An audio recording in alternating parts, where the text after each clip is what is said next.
What Yep. up? What up? What is up, party people?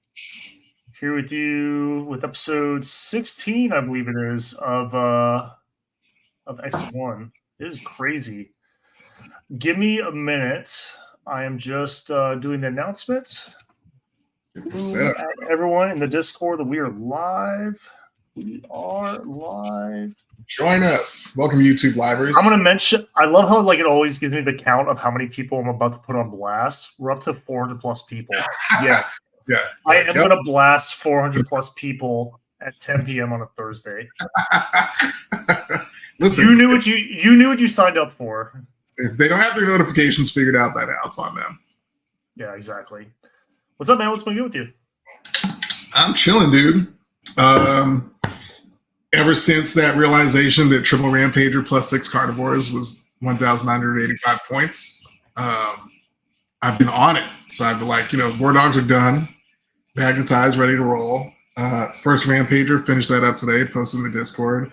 It would be way faster if I wasn't such a crazy person about the magnetization. Like, I want them all to be like a little bit like action figures at the table. So like it pivots at the waist and like sort of goes around. The heads are swappable. The shield thingy, the chest gun, I make an actual wrist socket for the fist so it can do like all that stuff. But that's all set now, which is dope. And I've got a system now for the others. So yeah, I'm pretty hype about that. Sweet. Oh, I forgot to mention. I mentioned that we were going to be like a minute or two delayed because you're grabbing a matching shirt. Why don't you? Yeah. So Clip is wearing his Jet Propulsion Laboratory shirt. I'm just wearing a faded kind of NASA shirt. We were talking before we went live. I have a deep love of space exploration, all that kind of stuff, and astronomy, not astrology, astronomy, especially like physics and that kind of stuff. So I just love that stuff.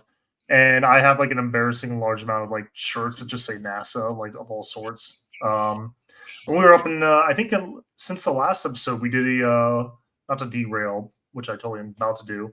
We went a trip to my old stomping grounds up in the Centerville, kind of Centerville, Arlington area. And we went and saw the Air and Space Museum, but the Udvar-Hazy Annex, which is free, by the way, right there by Dulles. And so they had a lot of cool stuff. I grabbed some swag. Oh, yeah, let me see. Oh, I actually got something over here. I grabbed. Oh, God, the best plane ever. It's the best plane ever. Okay, we got little stores and kind of thing. Yeah, we got all sorts of cool nerd shit here. Anyway, sorry about that. So anyways, back to you. That's a great tangent. Do you know the book Sled Drivers? I do. Okay, I've read it. So I have a buddy who, like you, is like a air and space aficionado, and I got him for his 40th birthday a first printing autographed copy of Sled Drivers. That's awesome. By the author for it. Yeah, it's pretty dope. I was a little bit jealous. Man, I wish someone loved me as much as I love you. Fun fact: my great grandfather on my mom's side worked on. He was lead designer for the wings for the Blackbird. No, and he also worked on the X1 and the X15. Huge part where my air and space love comes from and everything. I know, since you got a rich family history of aeronautics expertise. That's awesome. There is definitely some aeronautical history going on. So I used to like flying, but I'll be honest, I don't like the small little general aviation type aircraft. I think they're death traps. And I'm also not rich enough to own a twin Cessna or a jet or anything. So I guess I'm just kind of stuck on the ground. Oh my God, it's all good. From what I've heard, even wealthy people are like, yeah, private jets are sort of a waste of money. I'm not entirely sure why I'm doing it. But they're cool. But they're very cool. Yeah. For me, I went to GW Tampa right after the last show. Unfortunately, got to meet up with everyone on. It was a 4-hour drive. It wasn't too bad though. It was just no real traffic. It was just went across the Florida Peninsula and to Naples, Sarasota area, and then went straight up. No, it wasn't that bad. It's actually the first time I've been here in Florida for 8 years now. It's the first time I've ever been to Tampa, so that was kind of cool. Oh, that's cool. It's a pretty city. And so I met up with everyone, a bunch of like Art of War Team USA people, a bunch of old friends from like the Pro Hammer days and everything. So just caught up with a bunch of people. Then splitting an Airbnb with Jack Harpster, and he was borrowing some of my World Eater models. And we went over there, Jack and I, and we went over to the convention center, which is cool because the convention center is like right on the water, and it's like right next to the whatever that pirate ship is, like that famous pirate ship. I feel bad I don't know the name. It's like sarsaparilla or some shit like that, or whatever. But it's right there in the water. It smells like shit, but it's right there in the water. And the convention center is really cool. It's really pretty, and then it's got like a main like highway or road that goes like right through it. You know, so like we're like driving around. We're trying to find like parking. There's always one-way roads everywhere. And like Jack and I are in this car. We're driving. We drive like through the convention center. We're just like, you know, like. We're just, where do we go? We managed to park. We get up there. Pairings go up. I get the CK mirror, which is cool. And then exact same list or minor tweaks. No, he had a. I think he had like one big knight, and then like he had like a big knight and some like an executioner or two, and I think like maybe a lone op demon. So I was like, okay, well, there's some choices here that I think are like. Not optimal, but I mean, like, it's still perfectly capable of, like, killing you if you disrespect it. So I was kind of strategizing, and then, like 20 minutes go by, 30 minutes go by, like, the guy just doesn't show up, like, you know. Yeah, and then Justin Curtis walks by, and then, like, and he just kind of sees me waiting, and then, like, Jeremy walks by, and he kind of, like, gives me a look, and, like, then he, like, 5 minutes go by, Jeremy walks by again, and I'm just like, and they bring me over to Zach, and they get me repaired or whatever, and like so the new pairings go up. I look and it's World Eaters. I'm like, fuck, you know, like not a great matchup for CK in my opinion. But then I look at his. I finally like I get some service because there's no service in there and like there's no Wi-Fi or whatever. You know, I managed to like I go out to the mezzanine, get some service, pull up his list, and run back. And it's two Lord of Skulls. Angron and 3 carnivores. I'm like, okay, this is gonna be. I love awesome. it. Like, what? I was like, it's again, like if I was like, okay, well, if I fuck up here, like this could go bad. But right. I see, yeah, but I see what my path is here, you know. So I don't know. I think I take like homers and bring it down or something like that, and he takes. I don't even remember what he takes. He takes bringing down something. Unfortunately, he doesn't really have any action monkeys except for the Juggernaut Lord with the blessing, and then like the jackals, and that's it. So he's kind of like a little bit of a loss. But I guess this is like his first event and his like 5th game. He usually plays like Sigmar or whatever. But he walks up like wearing a corn shirt. So I'm like, all right, this guy is like my people. Yeah. So yeah, so we like we're comparing like paint jobs in the army, and I show them that like my Chaos Knights have a bunch of like World Eater decals and everything. So we're just immediately hitting it off. I don't think I've ever met a Khorne or Ork player that like I just couldn't hit it off with right away. You know, like just big dad energy. Yeah. That's a vibe. Love it. So unfortunately, around this exact time, I get a text from Cindy. She just dropped off my kid. She's like, I'm getting like, or like she's getting like my kid ready for like school or whatever. She's like, yeah, I'm having like I feel nauseous. I'm having like huge cramps. I feel terrible. Whatever. I'm like, do you need me to come back? Like I can come back. It's like not a big deal. And she's like, well, your dad's coming over to drop Victor off at school. She's like once he picks Victor up, I'm gonna take a nap, try to sleep it off for a little bit. And like I'll let you know. I'm like, okay, cool. I'll have my phone on me on the table. I'm just gonna play this game because like we tried to find like they repaired me. They tried to hunt down a guy. I'm like, let me know. And so the homie and I play our game. It's like he goes first, and basically just not going to get like super deep into the game, but like basically like I had more drops than he did by a lot. So I basically was just putting knights like 7.5, 8 inches apart until he dropped Angron, and then like he kind of put Angron like off to one side. So I immediately dropped everything else on the other side. I'm like, I was like, cool. So if you full send Angron, you're only going to get one knight turn 1, and there's going to be like 2-3 other knights near him, and then like there's no like critical mass like do with a GUI center that you can hit. Right. And he pre-measures and everything, like, and we figured out that it would have been like an 8-inch charge with the bonus and everything. Like, he decided not to go for it. I'm like, Corn's gonna hate you. Oh, really? Oh man. Yeah, he just kind of pushes up center a little bit, and like so turn one, I go and indirect just lifts all the jackals, and stick his objectives. I'm like, good job. And then, but I also pick up the Lord of Skulls.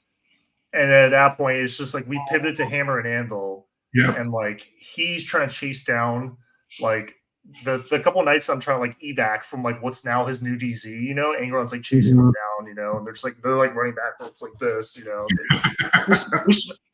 I think the final score was like 99-50 or something like that. But he had a blast. We had a lot of fun. But then I checked the phone and like I asked the wife how she's doing. She's like, "Yeah, I'm sorry, I'm gonna need you to come back." Because we're just starting Friday, and now she's got to worry about like Victor Friday, Saturday, Sunday, and she said she's like non-functional. So I'm like, okay, cool. I was like, I'm like, there's a lot of people here because it's like this is like a hometown kind of major for me, So I was like, it's gonna take me like. We're in lunch. It's going to take me most of the lunch break to say goodbye to everyone. It's going to take me like 15 minutes to go to the Airbnb, pack up, and leave.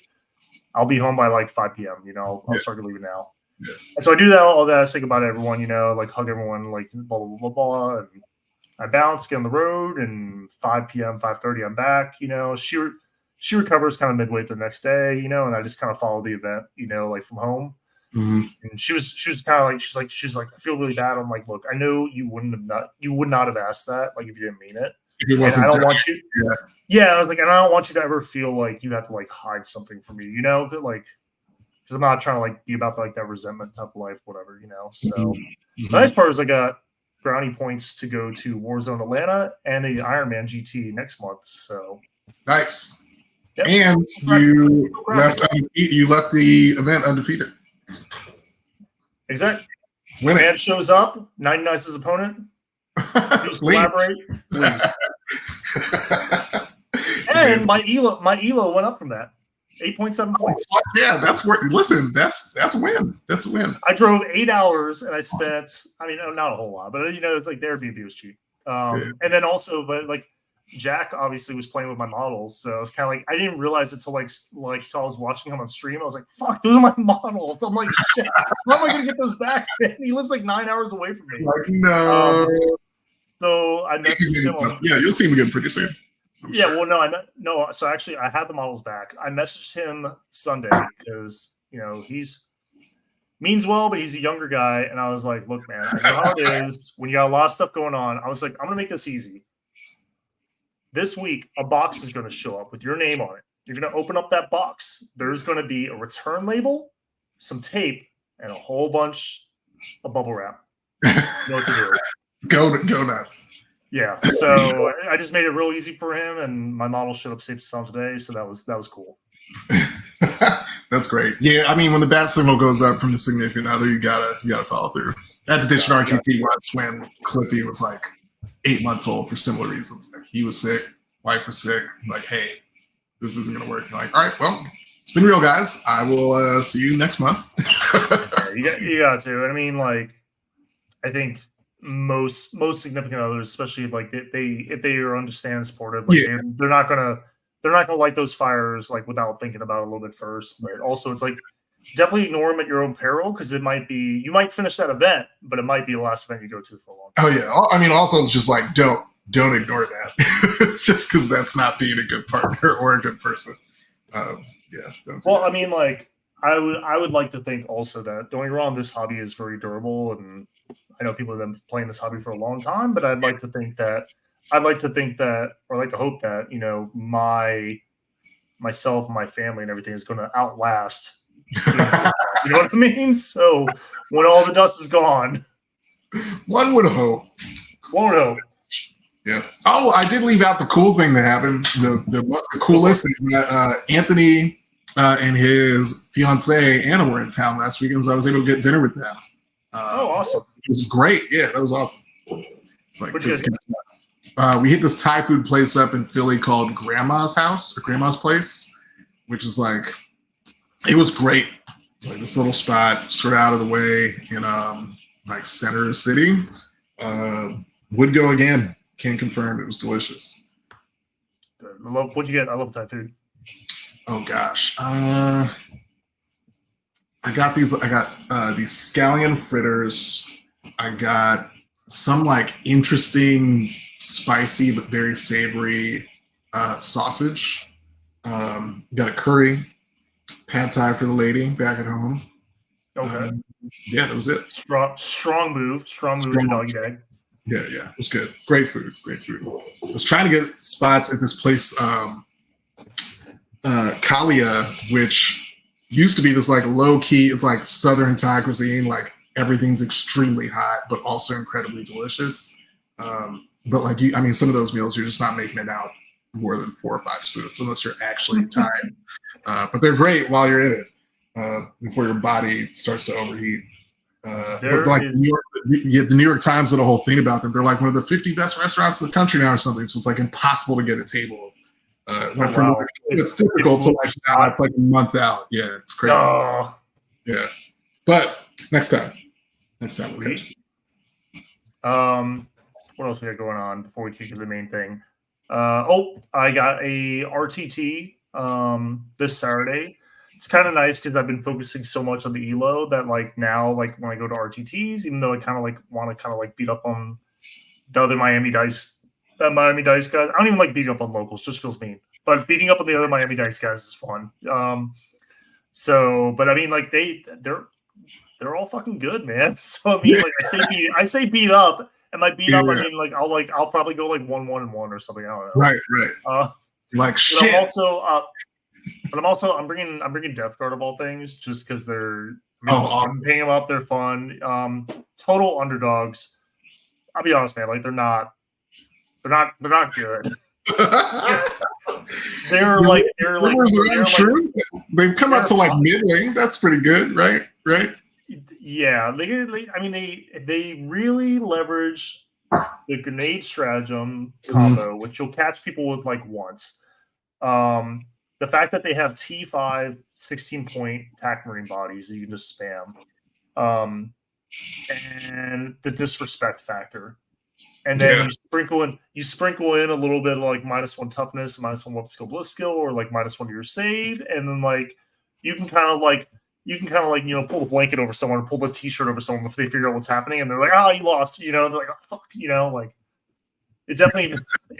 But I'm running the list that Max Squice took down that Austrian GT with, where it's just 3 Plague Burst Crawlers, 3 Rhinos, 30 Plague Marines, 2 MSU units of Death Shrouds.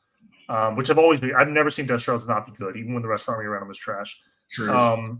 The 2 Lord of Contagions, which give them full hit rerolls, which is nice because they have access to lethal hits and sustained hits. So then when you slam full hit rerolls onto that too, like they can definitely get some stuff going on there. Typhus, who on a 2-up always does a super smite, which pairs super well with the grenade stratagem combo. And then a bunch of nerdlings, which is nice because I know one of my teammates is running 2 of my teammates running orcs, and one of them is running road eaters. So you better believe I'm gonna have 9 nerdlings just like just rats under the boats. Let's go screens. Yeah, so that'll be fun. So 130 points of nerdlings saying no. Not even, no, like 105 points. 105 points. Yeah. So good. Related to that, I sort of love that the meta has shifted to this, like, not actually combined arms approach, but like, I like when transports are valid. It just like looks good on the table. It feels like you're playing. Well, it feels like you're playing a war game now because you have combined arms, you have transports. Like. You have like your command and control, your officers, you have like your recon units and stuff like that. You just have like it actually looks like an army, which is I agree with you. It feels nice. That's cool. Speaking of armies, segue. Let's go into. If I can get it to go, present, share screen. Boom. All right.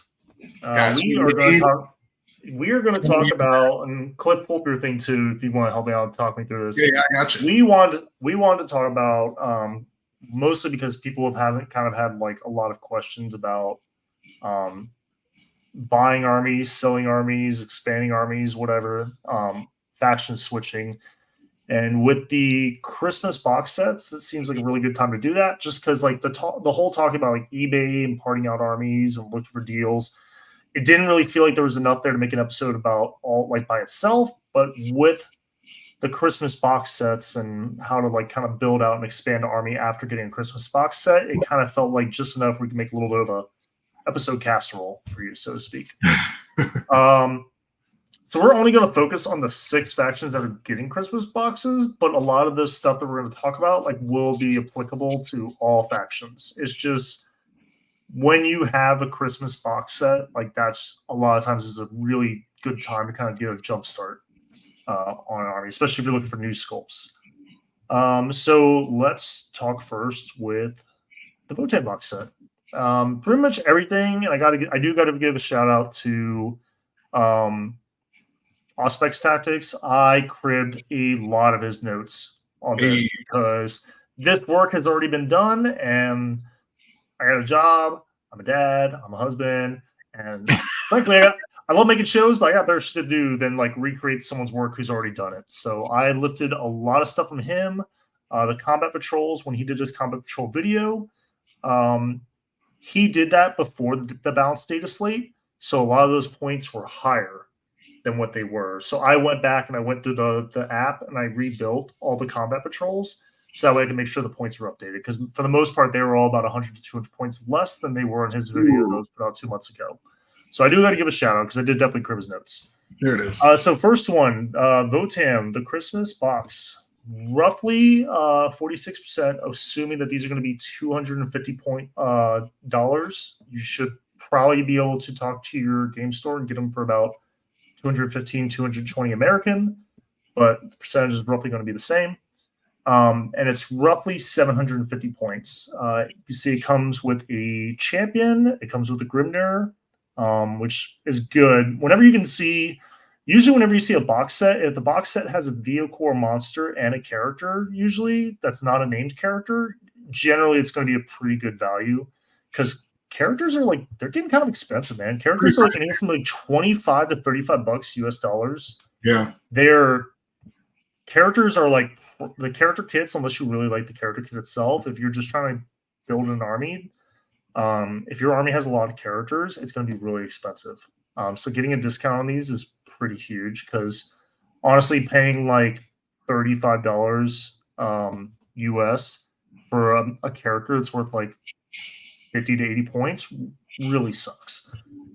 So getting a discount is nice. It comes with 10 Terminators.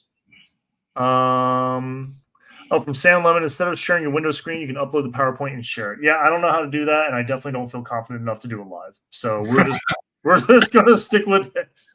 I do appreciate it. It wouldn't be stat check if it wasn't a little bit scuffed. The next time I do that, I also made this like literally in 10 minutes before, like right before the show. So yeah, it's gonna be a little bit scuffed, but I will look into how to do that for next time. But this is the best you're getting for now. I do also, for what it's worth for all the viewers, and we'll upload this in the show notes and we'll share it on our Discord. I did, like a complete crazy person, make a giant table of all of the contents and all of the units and all of the prices for them and what savings are incurred and all that good stuff. He has pivot tables and everything. It looks awesome. So we will make sure to like post that up and it'll be accessible to everyone. Anyways, it also has 10 Terminators, which are kind of like the hotness right now. I haven't seen any serious Votan list that doesn't start with like 20 of these guys. Comes with a Sagitar, which is apparently, if you ask anyone who is like kind of dabbling into Votan, they're convinced that this is not a real model that exists. So the fact that it even comes with one of these like would almost make me say like if you're looking to start Votan, you'd probably want to just buy 2 of these boxes. Yep. Just so that way you at least have 2 Sagitars. And it comes with Land Fort, which are not super great right now, but they're certainly not awful. If I saw like one on the list, I wouldn't bat an eye. I'd just be like, oh, he likes big chunky tanks. Yeah. This is one of those scenarios where if you've got the space and you're really trying to go for the most cutthroat version of the list, which is like 6 Sags, a bunch of Hearthguard, all that stuff, you get like 3 of these. You hope you can source 3 more Sags, and then you bounce the 3 forts off to eBay for like 40% off, and watch as people snap them up and lower your cost per model, which is already a pretty hefty discount. So, yep. And yeah, I mean, you're gonna hear us say that a bunch, but like a lot of times, like just getting used to eBay and like how eBay, the market forces work and everything is really huge. Because sometimes if you get like a really good discount like this or good kit, you could basically, you eat it or you buy the kit and you just part out the extra models that you don't need. This is going to come up in one of the other box sets in this set, the best one in my opinion. Yep. And that is a way to basically ensure that you keep that discount even when you aren't using all the models. So the second part of this over here is so scuffed. Is the combat patrol. This is a great way to build this out. So it's about, assuming $160 US. It is 29% discount, and depending on where you build the named character or regular call, it's about 370 to 390 points. So it comes with the Uthar or the call. It comes with 5 berserks, comes with 3 bikes, and it comes with 10 troops. Right now, I'm seeing most lists take 20 to 30 troops, and they take 1 to 2 calls. Seems like I've actually seen all the characters. I've seen Uthar occasionally. I've seen the calls. I've seen the Grimners. I've seen the champions. So there's not like you aren't like losing out by getting stuck with like a $35 character that you don't want to use. I've literally seen all the characters from this kit and this kit like in competitive lists. So you're in a good spot. Berserks are not what they were last edition, at least durability wise. I haven't seen them on the table. I was talking with Anthony about it. He says they're actually still pretty decent, at least damage wise. So if you want to bring like a unit of 5, I guess, and then I don't know if you can split the troops and put 5 in a Sagitar and then like leave 5 on your home base so it's stickies. I think you can. But like maybe like that would be the play. And then you have like 5 Zerks to get a Sagitar, because like, you can't really walk these guys around; they'll just die to indirect. Yeah, they got to. But all these units are good. Pretty much everything except for the fort and the Zerks feel like staples in tournament lists. And then like I think there's arguments to be made on the I'm gonna change that because it's gonna bother me. I think there's arguments to be made on the forts and the berserks in a list if you really like them, or if you just kind of wanted to like go off the beaten path a little bit and like maybe kind of catch your opponent out with a unit that maybe they're underprepared for. The only downside, so I'd say this is probably like if you were just trying to meta hop to a new faction and you just wanted to like not think about it, just buy stuff new, send it to your commission man if you have one or whatever, or just like grind it out over like 2-3 weeks and get a meta army up and running. This is probably objectively the best one, and it'll get you pretty much most of the range. And then you can basically wait for the second wave, which is rumored to come out sometime middle or end of 2024. The downside is I think all these point values are the lowest that Votan are ever going to be. Yeah. So I am worried where I think if you want to build a meta army, you would buy 2 combat patrols and 2 Christmas boxes. I don't want to recommend that though, because I am worried, especially now that Votan are doing well, I am worried that like as their points kind of gradually go back up again per model, you're going to be stuck with a lot of models that you can't use because you just can't field that much and you have a bunch of duplicates. Mm-hmm. So I am hesitant to kind of recommend this, but if you are dabbling or if price is no object or if you're not like afraid of like just selling off some extra models or whatever, there's literally no misses here. I would just recommend selling off some of it because you also need to get some Thunderkin. And unfortunately, Thunderkin aren't in either of these kits, and Thunderkin are really, really, really good. They're quite good, yeah. It is. These are great boxes just to establish like, okay, I've got options to pivot to if I'm starting a new faction and really like leagues. It's a good move. Yeah, normally when people start a new faction, and I apologize if I'm bearing lead if someone asked a question about it, because I saw some questions about this. I always hesitate to tell them to just grab a meta list and buy that, because if a meta list involves 3 of X, 3 of Y, 3 of Z, and then they get it 80% of the way hobbied up and built and bought and everything, and then it gets nerfed, like via points or whatever. Now you feel that more, you feel that deeper than if you had like kind of like a spread out collection, versus just spamming the undercosted units in your book. And it feels like if you just tell someone to, unfortunately, it feels like there's not really like a way around it here because the Votan line is so limited right now. Like it feels like it's just that will happen. There's no real way around it. So if you are going to, I guess it basically comes around to what your buy-in level is. If your buy-in level is like up here for Votan and you are going to all in it, you're like, yeah, I'm going to do this. I want all these guys. I'm going to build a list. I want to get some Thunderkin, and I'm going to sit around and I'm going to wait for that second wave to come. Then yeah, by all means, buy 2 Christmas sets, 2 combat patrols. If you get a 15% discount, it'll set you back around 700 USD American, which is 600 USD is what it takes to get a knight or custodian army up and running if you're buying smartly.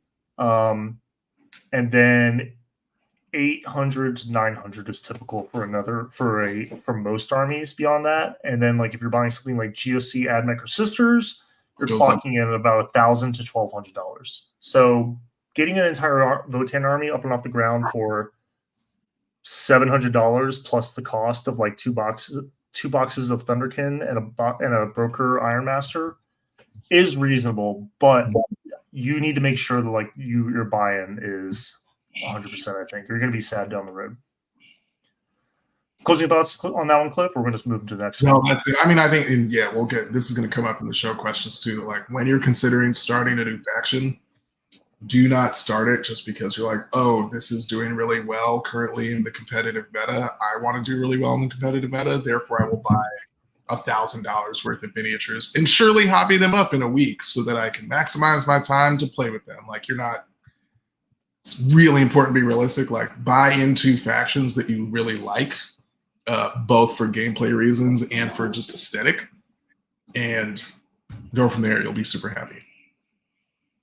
All right. Next one, Orks.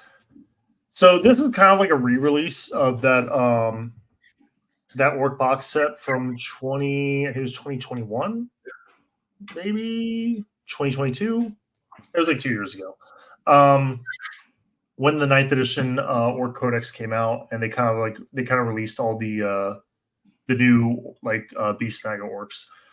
This is it's honestly a really good box set. It has all the Snagga stuff: Squigboss or Mozrog, the 3 Squig Riders, the Smash Squig, the Kill Rig, which can also be built as a Hunter Rig, and then randomly a Pain Boss, which I haven't seen him very often. I haven't seen him at all in 10th edition, but he's cool.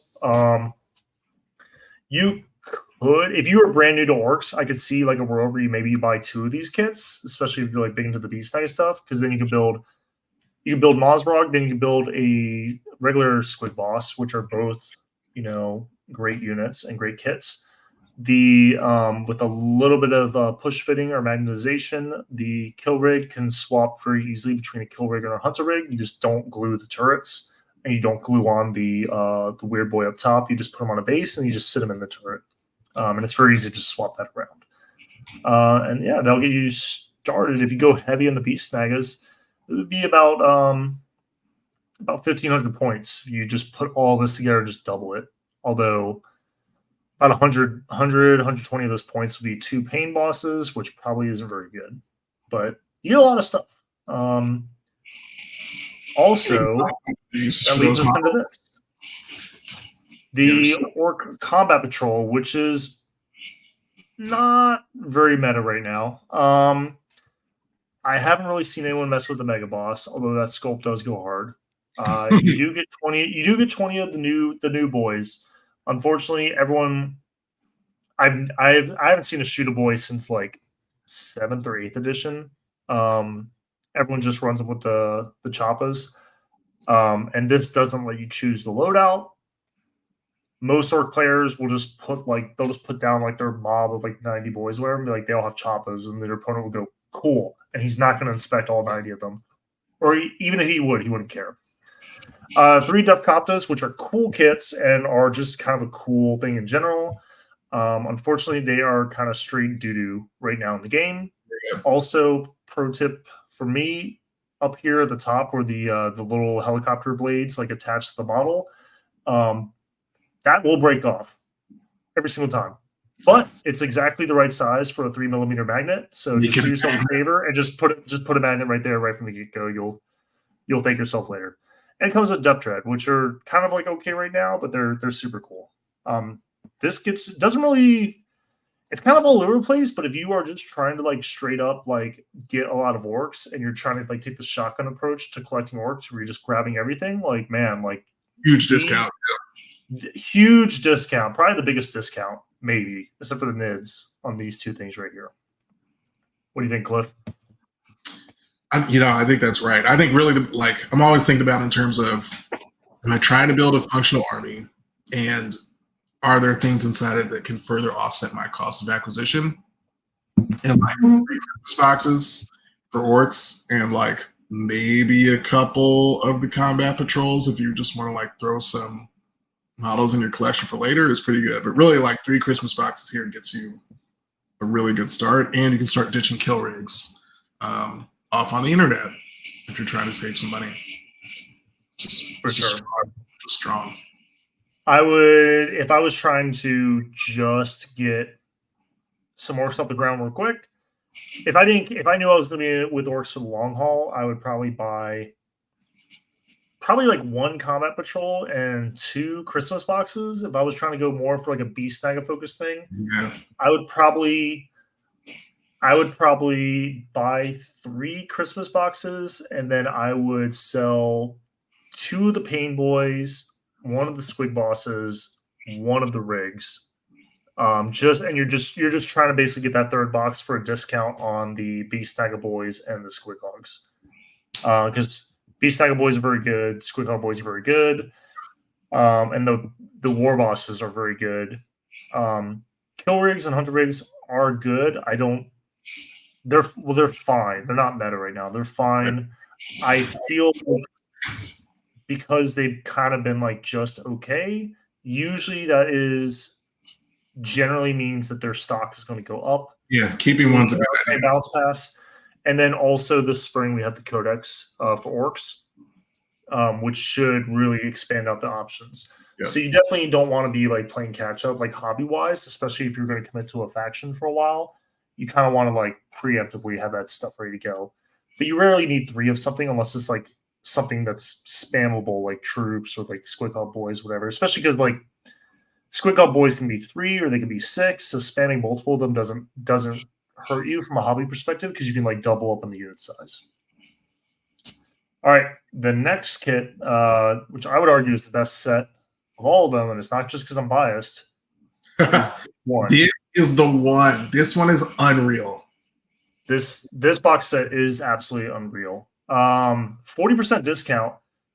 Look at it. We were so close here. Look how close we were. I know the points don't work that way, but look how close we were. I know. Right there. Same thing. Unless you are part of our Discord and you keep tabs with the announcements, you have notifications on, and you see like certain screenshots of our sponsor Red Dragon. 8-bound, you just like can't really find them right now. I had to order my last set because I was 3. I had them all built from 9th edition, but I needed 3 more to run Anthony's build because in 9th edition you can only run 9 Exalted, but now you can double up on Exalted. So I needed another champion. I was like, well, I'll eventually need more Exalted. I had to buy 1 more kit. Couldn't find them anywhere. So I actually had to order from my eBay seller on the UK, and he actually got them to me in like 5 days. It was really quick. This kit, if you are kind of on the sidelines or you're fence sitting and you're looking to jump in on World Eaters, or if you are just started World Eaters and you don't have Angron yet, then like this is your go signal. Yeah. Because it gets you, if you just started, then you don't have Angron, and it gets you Angron, and it gets you 6 8-bound, which is just fantastic right off the get-go. If you really wanted to, you could buy 2 of these box sets and then try to sell Angron. I don't think it's worth it to buy 2 of these box sets. I think it's just going to be too much of a hassle. But I think you just buy 1, you just take the discount, and you run with it. or if you're newer to World Eaters, then you probably are sitting on the fence of Angron. You bought like a combat patrol or two. Boom, you just buy this and you try to, sell your soul for some more 8-bound, and then you are gaming.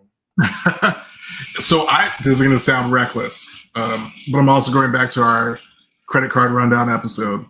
I think this is an area where if you have the ability to do so, to like float a dollar amount for a month, and you're like, I'm all in on World Eaters, I love it. There's a lot of World Eaters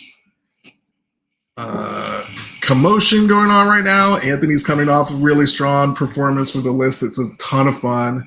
I think you buy 3 of these box sets. That throws you, let's say you have absolutely no discount. You're at $750. Holy crap, that's a lot of money. You're right, it is. Except you don't need 3 Angrons. An Angron as an individual model costs $170. So you keep 1 because he's awesome, and you sell 2 for $100 to someone who will be like, oh my God, I can't believe you're selling Angron for $100 brand new. Thank you so much. And now you've shaved $200 off your all-in cost, and you're $550 for 18 8-bound, 30 Berserkers, and a single Angron. There are a few other things you need to pick up, but you're in a very, very good starting place. And depending on your paint scheme, go all brass for armor with a wash and a dry brush. Then Neural Matthew gets it. Yeah, then you're like, not only do you have this army that's like quite competitive and super fun to play, but it's also relatively quick to hobby, and you're off to the races. Clip is starting to allude to like the real end game of 40K, which is the 40K market PvP, which can be a little bit fun. I'm not gonna lie. When you score a good deal, but then when you also like kind of when you make your hobby pay for your hobby, that always feels good. It's the best. But yeah, you can and the thing is like you don't have to like. I don't know how Clip is. I'm not going to ask him to I'm not going to put him on the spot. But like me personally, when I do this kind of stuff, I don't really price gouge. As long as I'm in the black and like then some, I will make sure that like the other guy on the other end of the screen like gets a deal, because a lot of times I'm just trying to move it usually, and like not lose my shirt when I do it, So like I would not have an issue like if I'm getting like a 40% discount on this crap. I would not have an issue selling Demon Primarchs for $100. Exactly. A lot of times it's just again it's just how much capital can you float as an individual. For some people that's like 1 box, for some people that's like 10 boxes. And then you also have to keep in mind like just like the stock market, if I buy 10 of these kits and then I sell 9 Angrons, well now the market is flooded with Angrons, and I no longer can ask $100 per Angron. Now I have to sell them for like 80 or 70 because I floated the market. I shot myself in the foot, So because if you don't keep selling like lowering the price, what happens is someone else like buys all your Angrons in bulk and then lists them for 110. And now you're just like, fuck. Yeah. So welcome to market PvP. Hey, don't go too far down the rabbit hole. You lose your house. Yeah. So combat patrol. Again, it pairs just like the Votan patrol. It pairs so well. Yeah.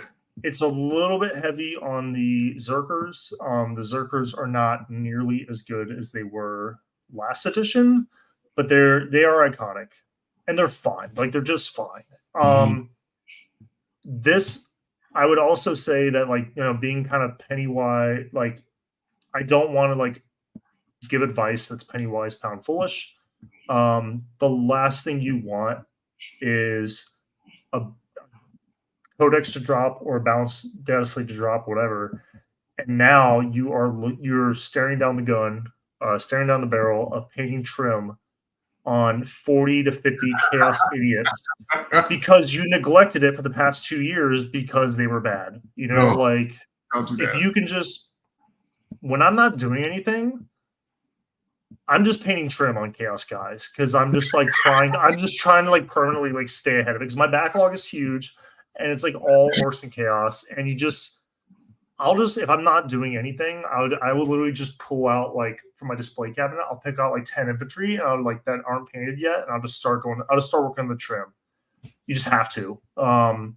You don't want to try to like, like, let's say a year from now or whatever, the World Eater Codex comes out and the meta build is like, I don't know, like 40 Zerkers and Rhinos. You don't want to paint that all in a single week. That would be terrible.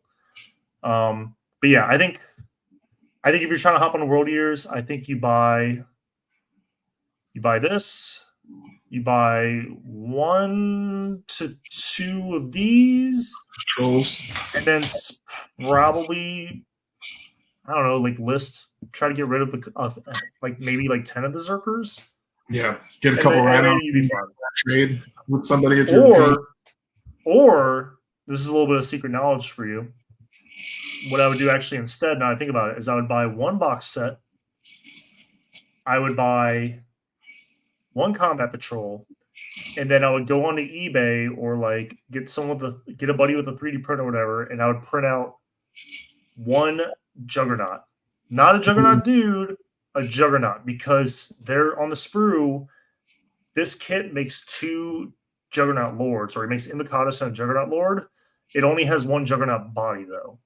So if you can find a second separate rider, I didn't know that. That's awesome. It makes 2 separate riders. So if you can source yourself a Juggernaut, which you can generally get from cheap, because Chaos Demons are crap right now. There's a lot of people that are just selling off Chaos Demons because they aren't as good in the meta. They're probably the worst Chaos faction in my opinion right now. So they aren't commanding a premium on eBay.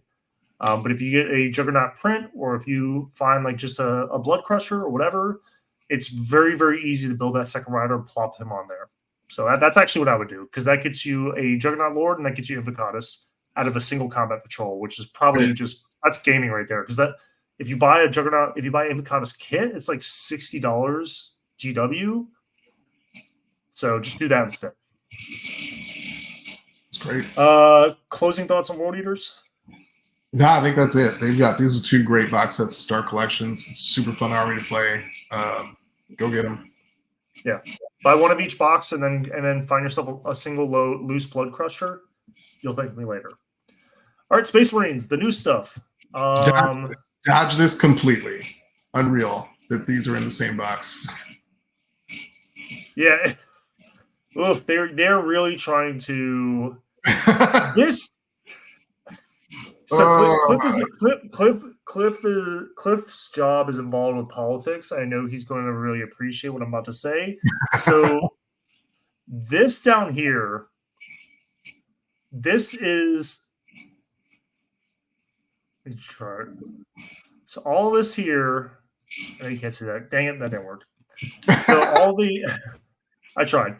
I need a Telecaster. So all these guys down here on the bottom and these guys up here in the corner, everyone with the jump pack or whatever, like that's the bill that's getting presented to the house. All right. Cliff knows exactly where I'm going with this. Up here, the ATV and the Outrider, that's the crap that gets attached to it. They're like, how bad do you want this bill to get passed? This stuff up here is pork. This is absolute grade A pork. You got the beef down here, and you got the pork. So it's really going to come down to how much do you want these guys. I'll be honest, man. If you are just a true Space Marine aficionado, or if you are just down with the subscription service as an army, then yeah, buy a Christmas box set. Especially for that sweet jump captain. But these are just assault intercessors with new jump packs on them. I would just put old school jump packs on assault intercessors. Call it a day. Yeah. So I just literally went to my display cabinet. This is an assault intercessor with a jump pack on him. Go get assault intercessors and go get jump packs and make your own dudes. Do not pay, and it's going to end up being way cheaper than paying out of pocket for 5 of these guys at a time. Like the sculpts on the assault intercessors are more dynamic. They're flatly better. You're going to pay less money. Don't do this. Avoid this. And also, there's a little bit of speculation here. We're speculating that the box sets are going to be 250 GW, and we're also speculating on like the typical Space Marine character price, and then like what 15 Space Marine infantry that aren't Gravis would cost, and then we know the price now Resident Invader. It still is only like 35% discount. And granted, we don't know. I mean, we kind of have ideas about how the Space Marine meta is kind of shaking out or whatever, but like right now, it just seems like everyone is on Redemptors and Lancers. Yep. And Inceptors, just gladiators in general, Inceptors, Scouts, Infiltrators, and Aggressors. None of which is in here. Yeah. So granted, again, like we said, build collections, not armies, but it is so hard to build a Space Marine collection. It just really is. And a part of that is just because they strung along the Firstborn forever. And GW was just super afraid of dropping the other shoe and alienating a ton of their player base, who were just super hard committed to Firstborn. But then they realized that those guys weren't buying models anyhow, and so they're executing Order 66 on the Firstborn. But still, a lot of their kits, like the Devastators, they've split off into 2 different units. I wouldn't be surprised if we see a 3rd unit of Primaris Las Cannon dudes come out sometime in the next year or 2. Yeah, they just drop it without warning. So just something to think about. This kit, I just wonder sometimes how many of these Invader ATVs and Outrider boxes do they have in a warehouse just like taking up space? Well, I don't know, man. They say models, cool models sell models and not rules, but I don't know, man. These things have had terrible rules and they always struggle to sell them. So yeah. However, I was gonna post the combat patrol because Space Marines have so many combat patrols, and honestly, most of them are kind of trash. But the next one does get a special shout out. I was gonna the pattern we were going was Christmas box and then a combat patrol to build it out. But honestly, I would just save your money on the Christmas box, and I would just buy 3 of the next slide, which is the Dark Angels Combat Patrol. Hey, this is the way. This one is good. And then maybe the generic Space Marines Combat Patrol is like fine, I guess. None of it's meta, but it has the new Librarian, the new Terminator Captain, and 10 Terminators, and it's cool. It's all new sculpts. It's basically if you missed the train on the Space Marine half Leviathan. But the Dark Angels Combat Patrol is actually really good. Only 24% discount if you don't want upgrades, 34% if you do. But in my opinion, you would just buy a bunch of these, and then you literally sell everything that isn't Inceptors or Adeptors. Yep. Or if you have access to a 3D printer or someone with a lot of spare bits or spare bits of your own, I would take these Intercessors and I would just convert them to Desolators. You take the Gravis missile launchers, put them on the back. You take the Devastator missile tube. Looks like he's like a guy AT-4 rocket. You just put it on his arm. Boom. Space Marine with missile and rockets. Like, yep. You just point out, you're like, that's Desolator. Your opponent's going to be like, cool, man. No one's going to really question you on it. But I'm going to go against, I'm going to flip-flop my own advice again. Like I said, I don't want to push meta stuff too much, but like right now, man, Scepters have been on again, off again good for the past several years. So they seem like a pretty safe bet. And Redemptors have just been perennially kind of good since mid 8th edition, I think, like that. They've just been like a good thing to have. It's never been a bad idea to take a Redemptor. Yeah. Having 3 Redemptors is good. Like right now, it's just going to be one of those like very, if you are committed to the Space Marine life, Redemptor is a durable investment. All right. Next one. Guard. This one right here is this is a weird box set, but I kind of like, it's very unhinged, but I kind of respect them a little bit for it. They just took 2 Robo-Durans and just slammed them in there, and they're like, sprinkle some Command Squad on it. Yeah. Don't ask me why it says NIDS there. I was in a rush and tired. Didn't see that.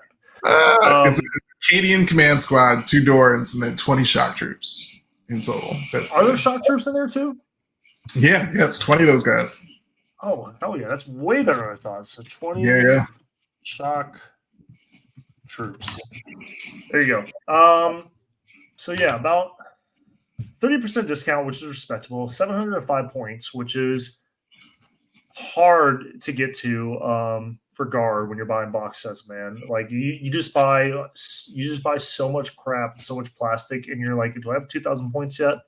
The downside is that if you buy 2 of these, you're kind of stuck with a lot of stuff you can't use or you don't want to use. So I think this is kind of just like if you've been sitting on the fence, if you are an active guard player and you've been sitting on the fence with the Dorns, this is probably like where you make your move.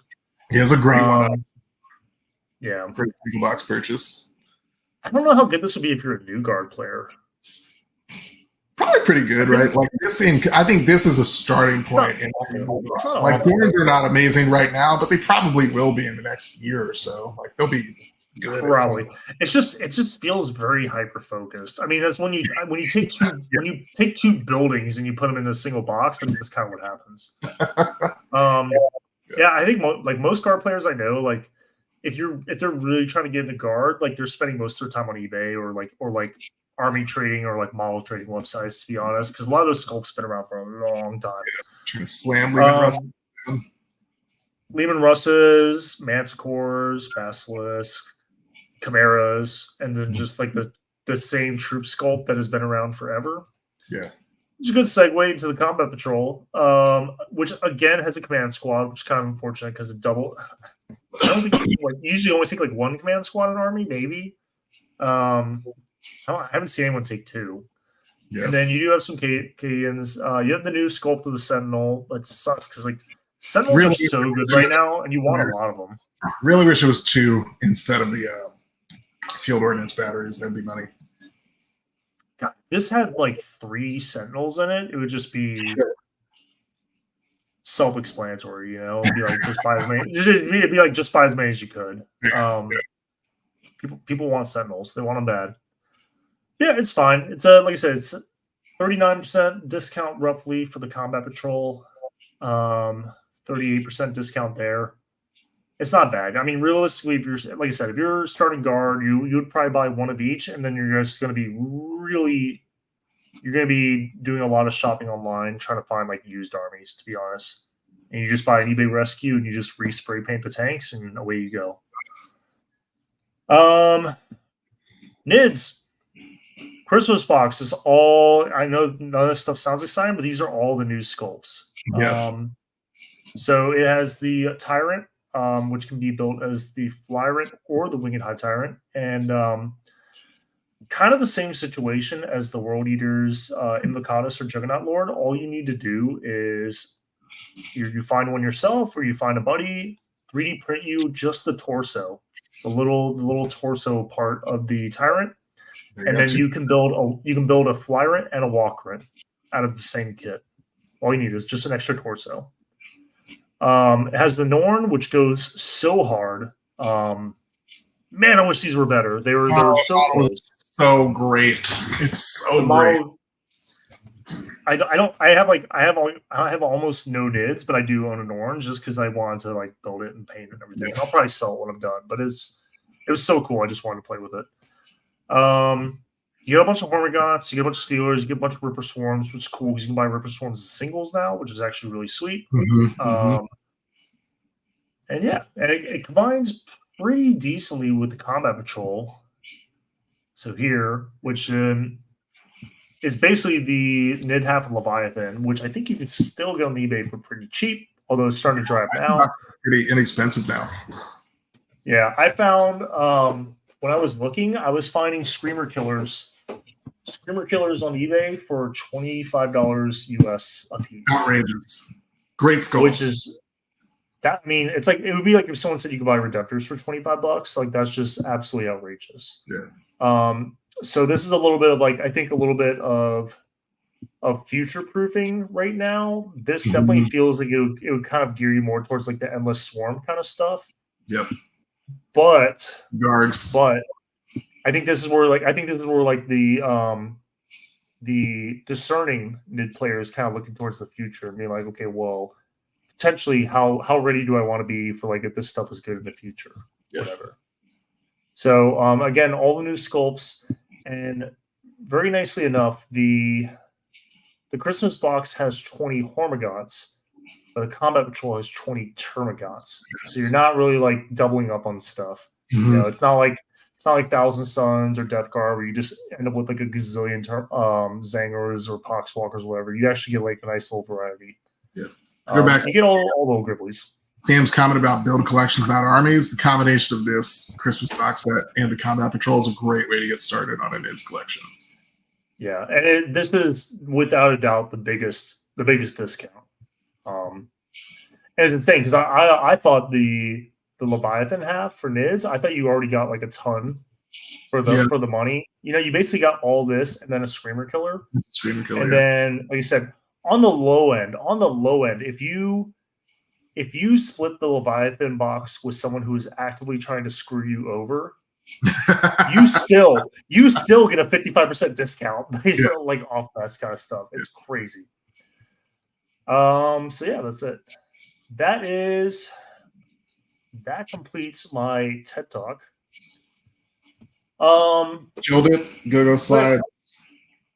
Cliff, talk to us a little bit about buying and selling armies.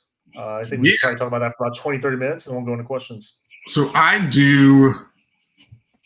actually haven't bought miniatures in a long time. Because I think as of like 6 months ago, I hit the point where it's like I have all of the models for all of the factions that I'm interested in playing ever right now, which is cool.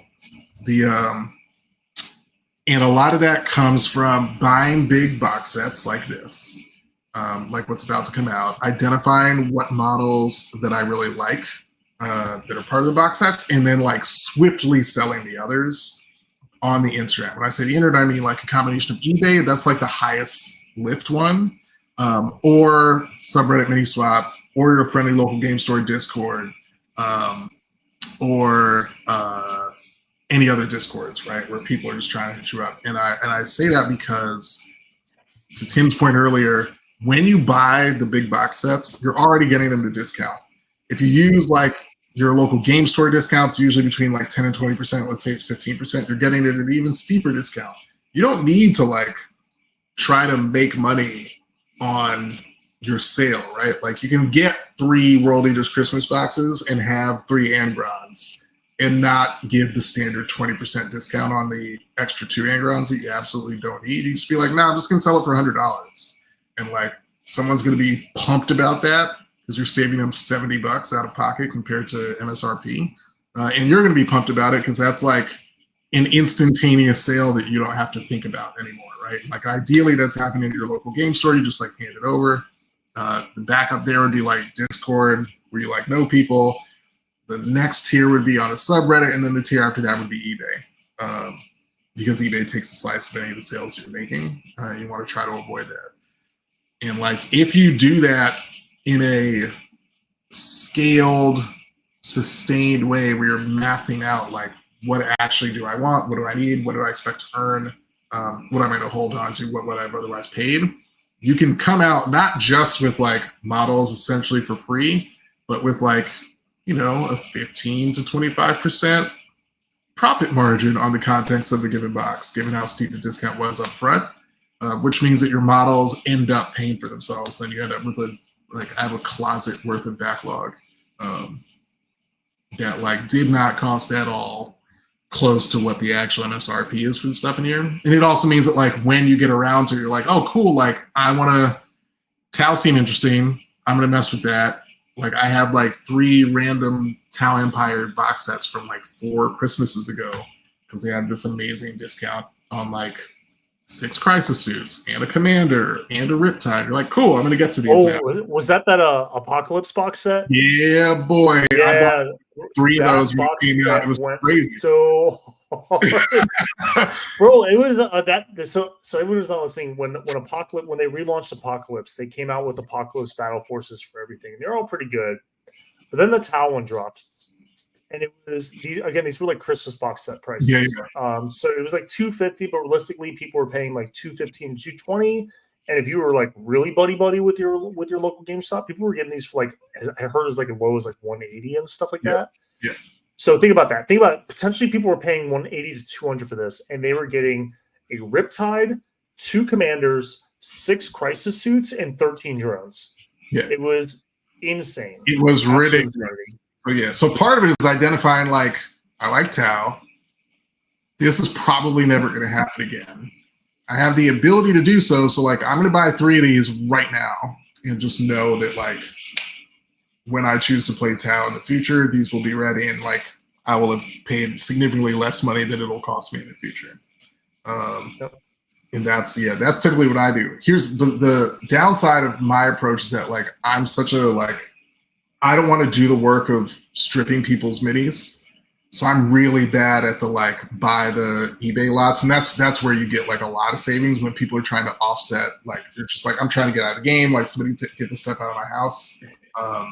I am not good at taking advantage of those, but I'm huge on the like buy a box, strip it down, sell the parts at a steep discount to people who really want them, and work from there. And I'll be honest, that's kind of where I come in. I went and grabbed the picture. Let me see if I can find it. Yes. There it is. Yeah. So back when 10th edition, so basically everyone always times the market wrong when they want to buy. So like a big part of like buying armies wholesale, I'm going to kind of use this kind of answer Sam's question is the best way to buy a lot is honestly with like one of your friends.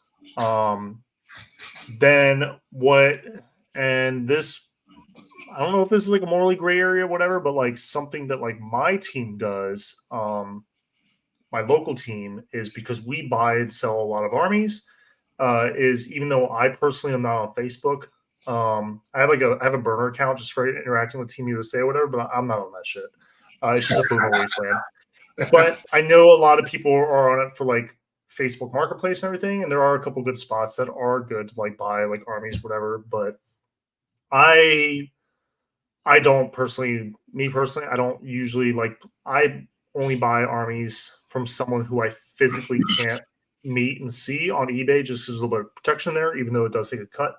But just because you have protections as a buyer, there's ways you can do it with Reddit and Facebook, whatever. And if you're down with that, that's fine.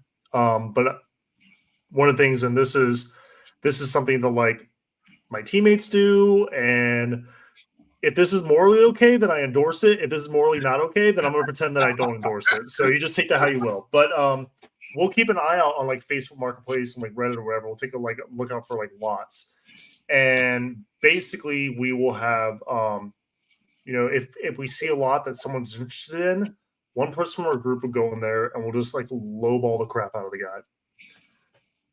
They'll say no. We'll haggle a little bit, keep lowballing them, no. Then a second person from our group will lowball them a little bit or whatever, and like haggle with them and try to like figure out like where this guy's price is kind of like he's actually trying like what he's going to settle for, whatever, and kind of get him a little bit closer. Then the person who actually wants to buy the army comes in and offers him like $100 below like kind of whatever he was like willing to accept, and usually we make the sale. So it's a lot of times someone will sell like be listing an army for 800, and we're usually able to walk away like buying it for like 500.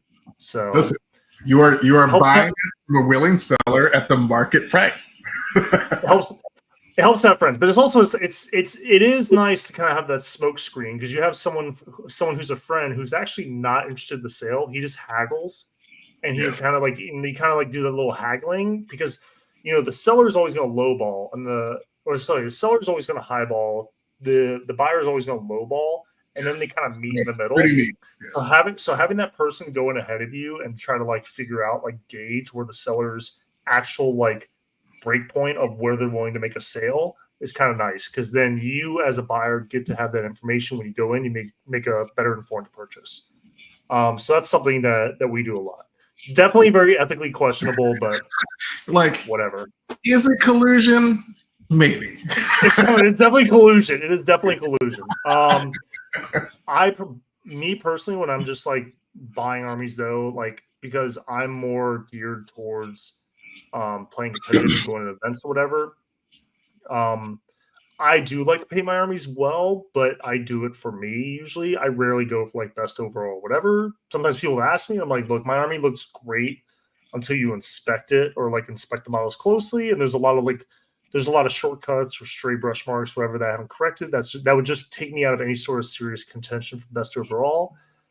But the army looks great on the table, and it's pleasing to me when I look with it, when I play with it, when it's on my shelf and everything. And that's really all I care about. There it is. And also it's more of like immersion, like when you're playing, like unless the terrain looks like ass, which does a lot of times at tournaments, but whatever. But anyhow, long story short, I like to ramble. I like to buy low and sell high meta wise, because the meta really does dictate what is in stock and out of stock and the prices that things command. And so a lot of people like to buy when something is the hotness or when something's on the up. And really, you should just be buying armies when they're trash and then waiting for them to become good. So this here, zoom in a little bit. Hey, how's that look? This army right here was an alert I had set up on eBay. I set up a price range with a budget on eBay, like for Death Guard lots. And I think I set it at like a max of 600 and then like a minimum of like 250 or 300, whatever, because I didn't want partial lots. And I basically wanted something that had minimal Plague Marines and then Poxwalkers. I ended up having to spend a bunch of money on Plague Marines anyhow, because Plague Marines and Rhinos are pretty good right now. But I really was trying to build a collection, not an army or specific list. Mm-hmm. And so I wanted something that had lots of Terminators. I wanted the 3 Plague Burst Crawlers that anyone who's even dabbling in Death Guard is going to always have.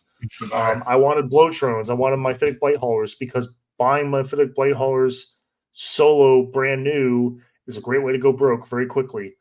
Terminators, a lot of the characters, especially the ones from Dark Imperium that you can't really get anymore. So I had an alert set up, and every time that alert went off on eBay, I would look, and I would immediately just go and look and see how many Plague Marines and Poxwalkers it had versus anything else.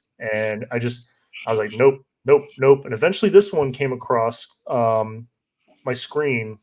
This is mostly painted now. I'm in the process of, it's all green, and I'm in the process of painting the trim, and I'm kind of doing the wash. I've been working on it. Killer.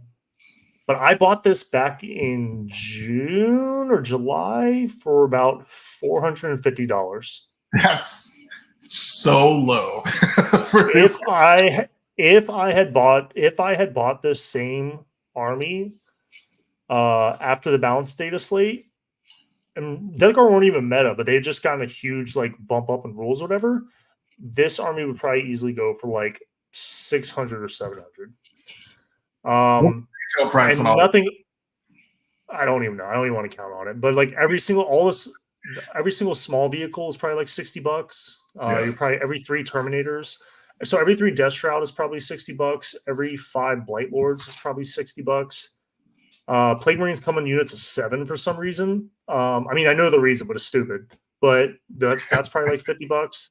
So that is, I mean, and that's just because of like meta and rules. Nothing in the box itself or the lot itself has changed value. I didn't even unbox that army to check to see if the models were in one piece until like 3 days after the data slate. But yeah, I did that a lot. I did that. I keep trying to start NIDs, and I keep failing like terribly. But I always buy them when they're trash. But like I was buying NIDs back in like 9th edition when they were absolute garbage, just the absolute worst of the meta. Yeah. And then Crusher Stampede came out, and then the Codex came out. Boom, boom. And I just wasn't playing them, even though they were strong. I played the Crusher like a little bit because it was fun. But like by the time the Codex was coming out, like I was already moved on to Chaos Knights, and Crusher was over, and I was like, well, that was fun. But I'm playing with my Chaos Knights now, and the 9th edition Codex is insane, but I'm not really playing it, whatever. But you couldn't buy Harpies anywhere. Yeah, they were not existent. I had 3. Got them.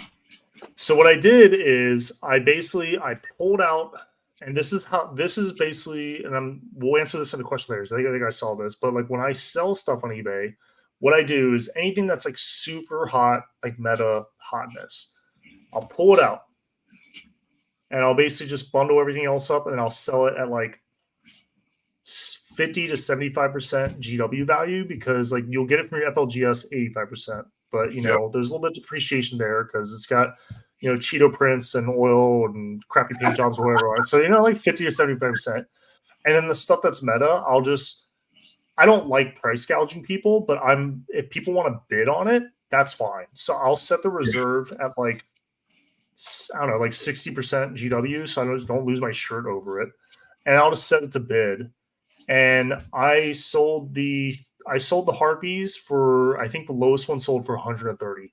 I don't know who's out there buying harpies for 130, because they probably went like 3-2, 4-1 at the GT anyhow. So like, good job, buddy. Like, I get like, but people will do that. People are like crazy like that. So don't do that. Don't buy harpies or the equivalent for $130 because they're hot. Don't do that. Yeah, I don't know. I just don't get it. But people do that. And so, like I said, if they want to bid against each other, like, go nuts. I'm not going to gouge anyone, but if people want to bid against each other, like, go nuts. But that is the best way to kind of like, if you're going to mess around with eBay, buy the crappy armies. Yep. And everything that's bad becomes good. Everything that's good becomes bad. There's some units, some models that they just can never get right. Usually it's actually just because they can't find like an identity or a theme for those models. And so that's usually like when things are bad for several editions, that's usually why. It's because the writers struggle to find like a theme of what that unit's supposed to do. But it's very circular, especially if you stick around multiple editions. Man, I think that kind of covers it. Is there anything we missed? I don't think so. I think that was it. Don't go too crazy. Don't hide your purchases from your significant other, if that's a thing. Don't hide purchases from yourself psychologically. It's a pretty expensive hobby. Yep. Be methodical about it. Take your hobby time. Do what you can to avoid a backlog if you can. I say that as I have a massive backlog, but it's getting smaller. And be on the lookout for Christmas box set deals, because sometimes they really are great, and other times you get this weird combination of Space Marines and Outriders that you definitely should not buy. You're gonna see Invaders and Outriders in every single box set from now like until 2030. To be honest, you just are. Make them good. It's not hard. They were like really good at the start of 9th edition when like when a unit of 3 guys had like 19 AP2 damage 1 attacks, and that was insanity. You know, like at the start of 9th edition. That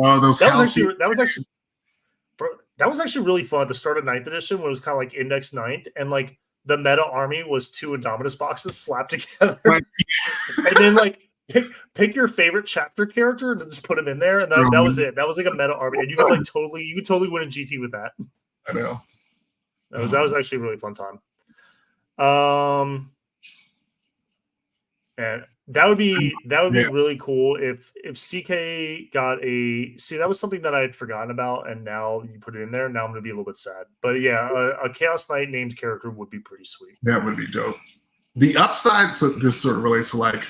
Again, a few weeks ago, it was like, oh, wait, 3 Rampagers and 6 War Dogs fits in there? I was like, I bought 3 of the Chaos Knight box sets when they came out at my local game store at a discount, because I was like, I love Big Boy Time. I'm on Imperial Big Boy Time now, but I will be on Chaos Knight Big Boy Time at some point in the future. And I was like, oh, cool, I will do this now. I'm like, it would cost me an outrageous amount of money to try to buy that retail now and like get it up and running. And now I don't have to. Like, that purchase was made a couple of years ago. I don't have to stress out about that. That's how I got my start in CK as well. I bought 3 of the box sets, but that was pretty all in at CK at that point. And so I bought eBay splits for 2 sets of the War Dogs, which got me up to 10 War Dogs. So now I had 3 big guys and I had 10 War Dogs. So at that point I was pretty much set. And then like later on when it became kind of clear that like War Dog spam was like a build that was like viable, I went and bought like a 1 box of War Dogs for my FLGS, and that got me to I bought 2, because at one point I was running the 14 dog list, and so I kept them all. I still have 14 dogs, But yeah, Yeah. now I have 3 big guys.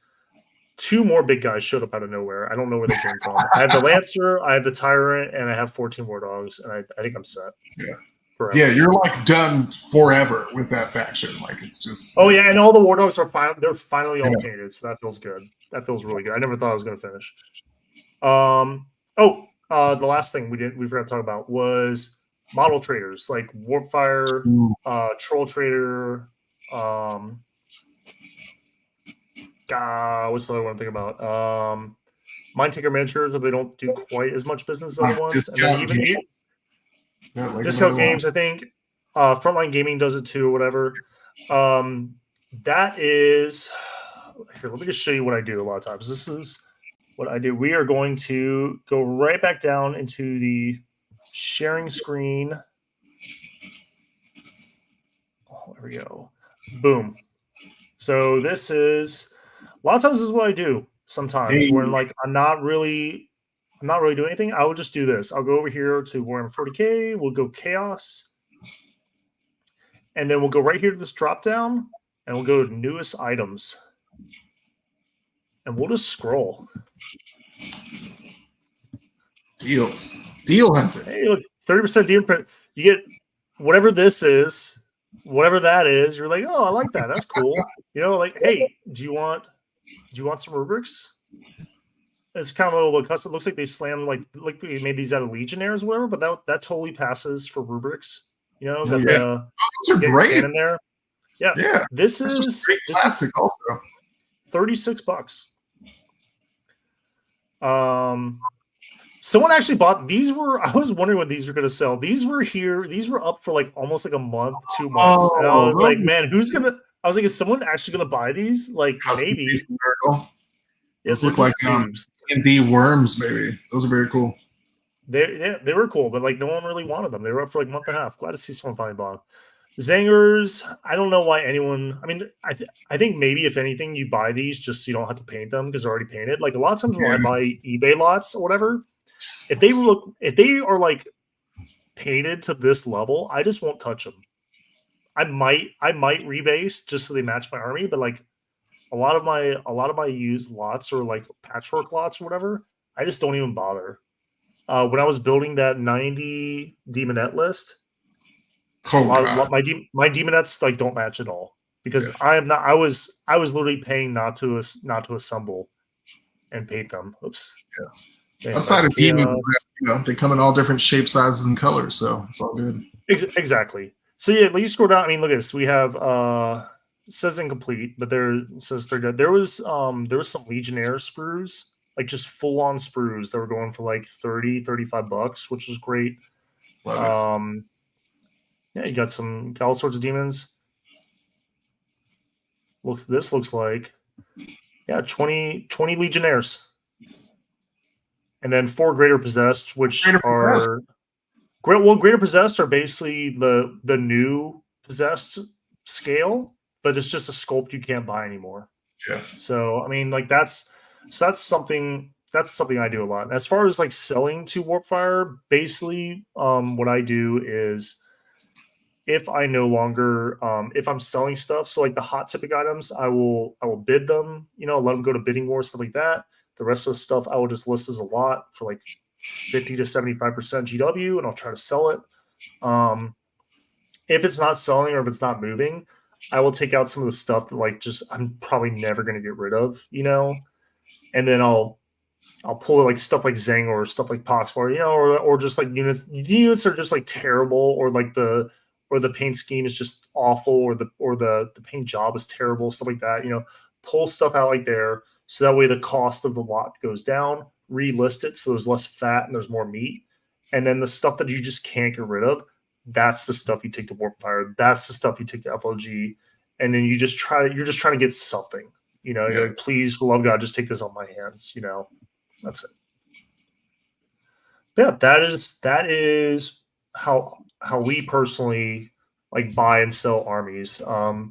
New armies, and then obviously like there's obviously like 3D printing and stuff like that as well, which that's a whole I know it's a little bit. It definitely opens up a philosophical discussion. Kind of ship a thesis kind of thing when you bring in like the 3D printing and the models or combining or whatever. But that is a way to stretch your hobby dollars. A lot of times you have, like you have the Hive Tyrant. All you need is one torso. You have a second Hive Tyrant.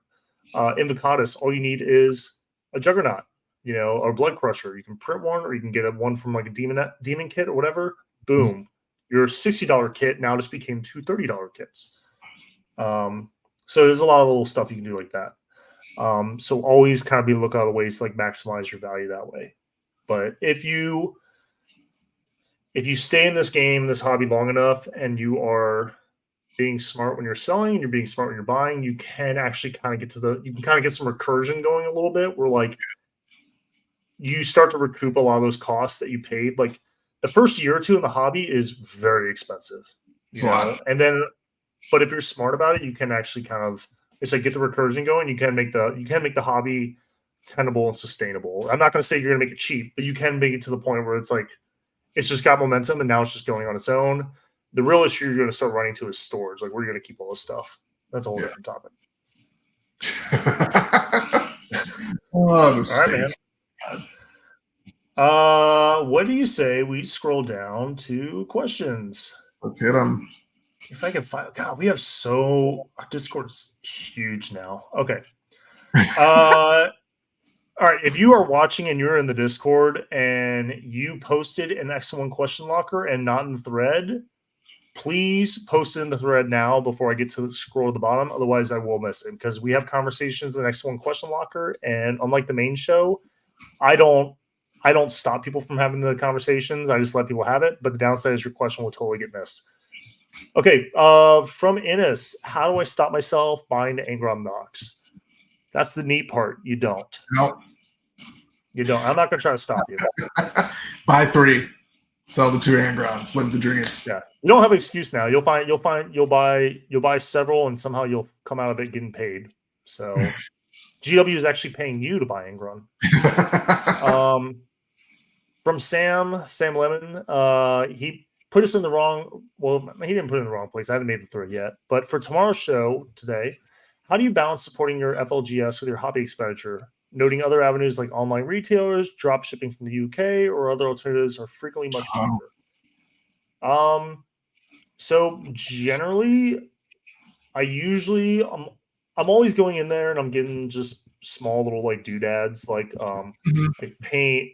And like maybe the brushes, even though I have like the nice like Rosemary and Company brushes or whatever, they're almost like too nice. Where I find like I don't want to use them a lot. I'm kind of like I don't use it for metallics. I don't use them for contrast. I'm kind of like, and sometimes I'm being like I'm one of those guys who brushes their teeth super hard. You know what I mean? So like a lot of times I paint that way. Like the paint, I'm like jabbing the model with the paintbrush. So it's like. It's like hard, man. Like a lot of times it's like too good. Like it's like too good to use. I'm like, oh, crap. So I go through a lot of crappy brushes. So a lot of little like consumables, and then usually like a snack or a soda or whatever from the local game store. But usually like once a month or like once a paycheck or something like that. I'll go in there and I'll just toss them a bone. Something that I totally could have bought somewhere else for cheaper. It's like, hey man, I could have bought this for $51 online, but I'm in here in person. I'm paying $50 or $60, but it's not, bro. It's $9, whatever, something like that. It doesn't have to be huge, but you do that a couple times a year. Like it makes more of a difference than you think. Yeah. So that's usually what I do. Is I just toss them a bone like once a month or something like that. Yeah, I do all of my if hobby supplies that I'm interested in are available at my local game store. Like that's my spot. I just drive over, see what's up. The owner is real cool. Hopefully Anthony will be coming there to run some tutorial sessions in the future. And Sam, I can't help it. They're too nice. Yeah. You don't want to use your nice questions on that stuff. It'll wreck them. It's tough. Amazon, baby, those cheap plastic ones. But yeah, I get all my like hobby stuff from the store. And occasionally I'll just get like I have 40K is not my only tabletop wargaming interest, right? So like I'm like starting to get interested in Infinity. I really like the Aleph faction. I might get involved with that. I'm going to get all that stuff from my local game store because I don't know anything about that. There's a bunch of like Infinity experts there, so that's super exciting. Actual board games, stuff like that. Really into those. Yes. D&D, like games. Those are all pickups from the local shop. You know, you gotta get it. Just toss them a bone. Not all of this has to be like spreadsheet hammer. You can just eat the cost. It's kind of the same thing, you know. It's like when people drive all the way across town to like fill up on gas for like 5 cents a gallon cheaper, you know, like when you actually look at the cost to fill up your car, it's like a $5 or $6 difference. Like at the end of it, it's like, man, like just like once a month or whatever, just toss them a bone. It's not a big deal. You will not notice it in the long run. They certainly will. And let me tell you what, if you're the guy who comes in there and you toss them a bone like once or twice a month for 12 months straight, you're gonna really reap the rewards when that store owner knows your name and you ask him if he can kind of like hook you up with the box set and you get it for like way cheaper than you would have normally. Yeah. Yeah. So there is a little bit of like, there can be a little bit of like a selfish benefit there too. It also just feels like nostalgia talking. It just feels good going into a physical store and like getting the thing in an actual store versus an order from Amazon or something else that just like shows up. Like, I get, in theory it's more convenient, but I don't know. There's something to like walking over or driving over to a spot, talking to a real human, having a conversation, buying a thing, heading back home. Yeah. There's also the anticipation of like driving home with it. You're like, I can't wait. Like, yay! And then you build one model, and you're like, I'm tired. You go to sleep. I'll finish the rest tomorrow. Let's see. From Griggs Gregorios, how do you deal with GW supply shortages? E.g., do you only buy boxes you need right now, or do you also buy boxes you anticipate needing sometime in the future just because they're available now and might not be available in the future? A very real thing. So there was a couple things that happened kind of like post-pandemic. I believe one, the player-based population exploded in 9th edition, and then it exploded again in 10th edition. So it is exponentially bigger than it was in 8th edition. Because we didn't really have these supply chain issues back then. And then the pandemic happened, and then so we're just kind of logistically in all sorts of markets, we are kind of dealing with the kind of aftershock effects of that, especially if any kind of overseas shipping is involved, which there's a lot of really cool videos on it that you can find them out there. You can watch them on. It's really, really educational. We won't get into it. It's outside the scope of the show. But then the last thing is, I'll be honest, I completely forgot what the last thing I was going with. So it was player population exploded, pandemic, and man, I'll probably just randomly remember it. They did a bunch of infrastructure improvements to their actual like production facility. That was it. Yeah. Yes, they switched. I believe their enterprise system. I think they migrated that. Yeah. Which I don't know much about that, but basically that's business stuff. That's basically how they keep track of like orders coming in, orders going out, inventory, all sorts of stuff like that, or whatever. And talking to friends, they say that like it always goes terribly in every company. It's always just an absolute shit show. So anyhow, that's the why. But the long story short is, yes, if I'm building a collection, then I will sometimes buy a little bit more than I think I need, just because it just might go out of stock. Especially if it's a what we call a white box item. So if you go to your FLG, you'll notice that most of the kits have like the new artwork, whatever, stuff like that. You know, they kind of like started moving to in 10th edition, 9th edition, whatever. It's kind of like color coded by army, whatever. But sometimes you'll have a white box that just says Citadel or Games Workshop on the front of whatever, and then like on the top left or top right, it'll just have like a little white sticker, and it'll say like Tyranid X-Creen or like Corn Lord of Skulls or something like that. If you think you need that item and it's not a fine cast piece of crap, go buy it.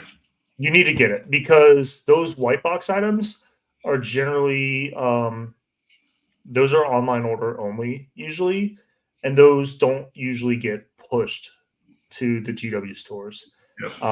Someone who's a little more involved with FLG can come in and correct me, but usually basically when the stores do their orders, they basically put a wish list of what they want, and then their local rep will try to fulfill that.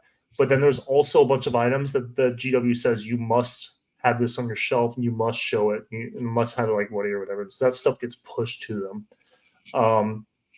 So usually the stuff that's in a white box is stuff that's either might potentially, I don't know what, maybe the mold is getting old, or maybe like they're just not producing anymore, or maybe it's like getting ready to get reboxed.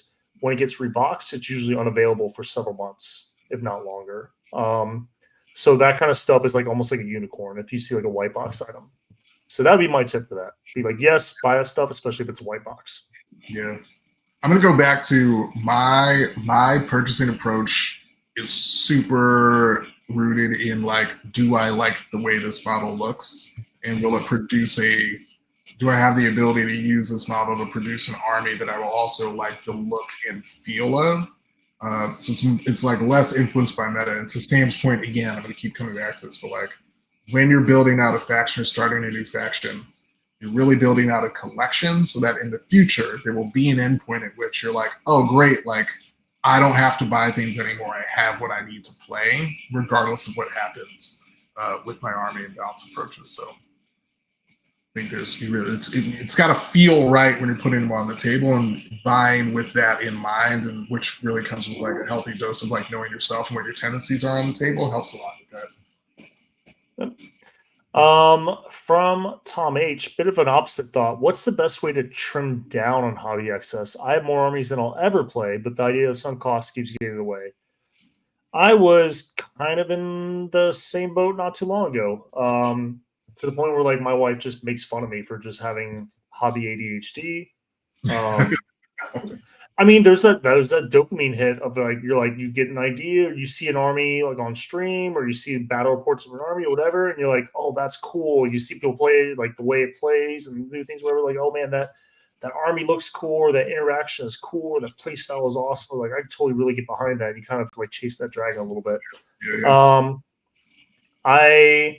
There's been several armies that I've owned several times. I think every third year I own a Custodes army. I just cannot help myself, man. It just keeps happening. They're the best. It's the best faction, and they look so good. Just keep them. I mean, but there's also like no opportunity cost. Like especially now they're kind of like they're so kind of moving away from Forge World. You're right. There's no opportunity cost to selling them. It feels like. So yeah, I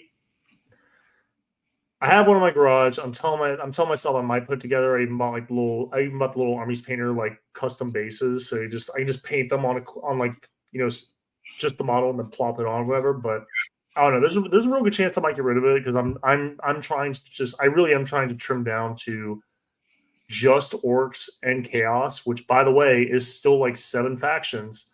And orcs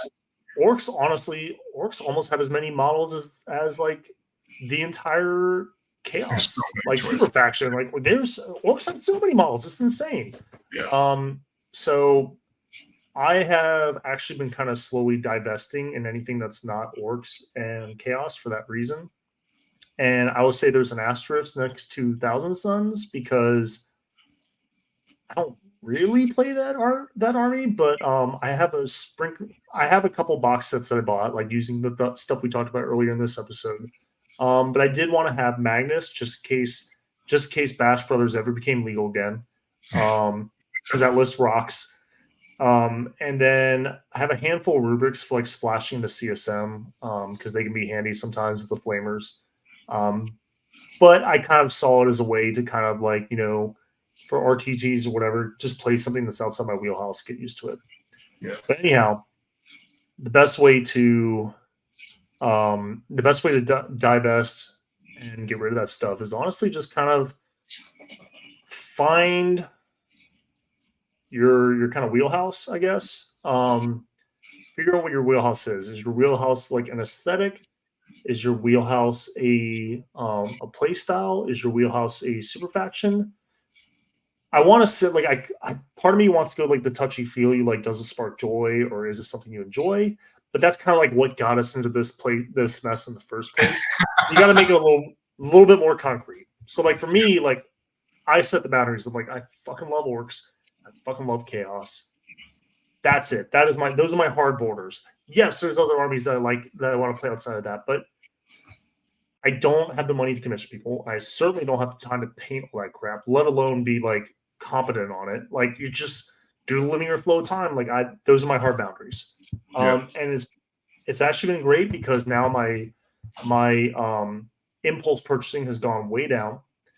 It feels like I'm not backsliding in hobby progress because I am like getting through the backlog because the backlog is now shrinking instead of growing, so there's some light in the tunnel. But that would be my recommendation, I guess, is go beyond the what sparks joy and actually figure out your box that you want to like be in, play style, super faction, aesthetics, something tangible and concrete. You say, this is what I'm going to buy and hobby and operate in. Anything outside of that, I'll just enjoy it vicariously. Or if I really need to, I'll just borrow it. I'll just borrow it for an RTT from a friend, or two friends, and I'll play it for an RTT. I'll get it out of my system, and then I'm just not going to own it, and I'll give it back. So that's what I would recommend. Yeah. I think for me, I tend to have one hard and fast rule about getting rid of models, which is that like if I've hobbied it up, I'm not going to sell it. Again, because I'm like no, not primarily. Yeah, honestly, primarily hobby focused when it comes to playing the game. Like I get a lot of joy out of like the assembly and the magnetization and the painting and the like effects and all that stuff is where I get my joy out of it.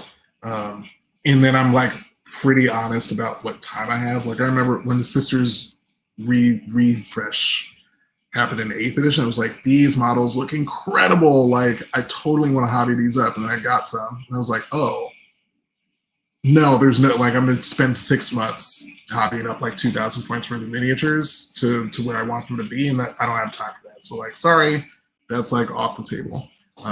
It took me an entire pandemic to get those things parade ready. Yeah, I was just like that. I like looked at them, looked at the level of detail, and said like, this just isn't going to happen. Like, sorry, see you later. And then I also like I can't do anything that's like quarter swarm. So like I have Tyranids, but I have like Tyranid big bugs almost exclusively. Like I can't do anything involving running 40 gargoyles plus 60 hormigons plus 100. Like that's just not on the cards for me. And so that helps like trim down. While I might have like multiple faction interests, my like type of model interest is pretty narrow based on time constraints. Sweet. All right. This is a good question from Griggs again. What are some good and some bad reasons to start collecting a new army? Oh boy. Bad is it's currently powerful in the meta. Don't do that. Yes. I will also piggyback onto you. Bad if it's good in the meta, if it's really good in the meta, especially if it's good in the meta just because everything is undercosted. Yeah. Because that's gonna lead you to FOMO buying, impulse buying, and then you're gonna be, and then when it inevitably gets brought back down to earth, you're gonna have more stuff that you spent hobbying and buying and building and all that kind of stuff, and now you have to like get rid of like a third of it. Yeah, and that's assuming that they didn't absolutely just crater the army, and now you're looking at potentially emotionally selling it for a loss. Yeah. Or sunken cost fallacy. You stick with the faction, and then you pivot, and you have to buy a whole bunch of stuff that you didn't have. So it's very easily to like kind of like emotionally spiral, especially if you're chasing like the highs and lows of like meta stuff. Yeah. Good reasons to start an army. You like the aesthetic. It's obviously you like the aesthetic. You like the play style.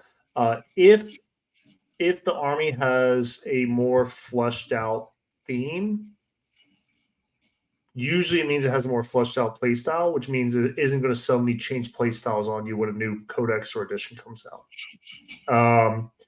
This happened to me with Sisters. The 8th edition, what really got me into Sisters when they had the model refresh. I love the Gothic kind of vibe. I love the 8th edition Bloody Rose playstyle.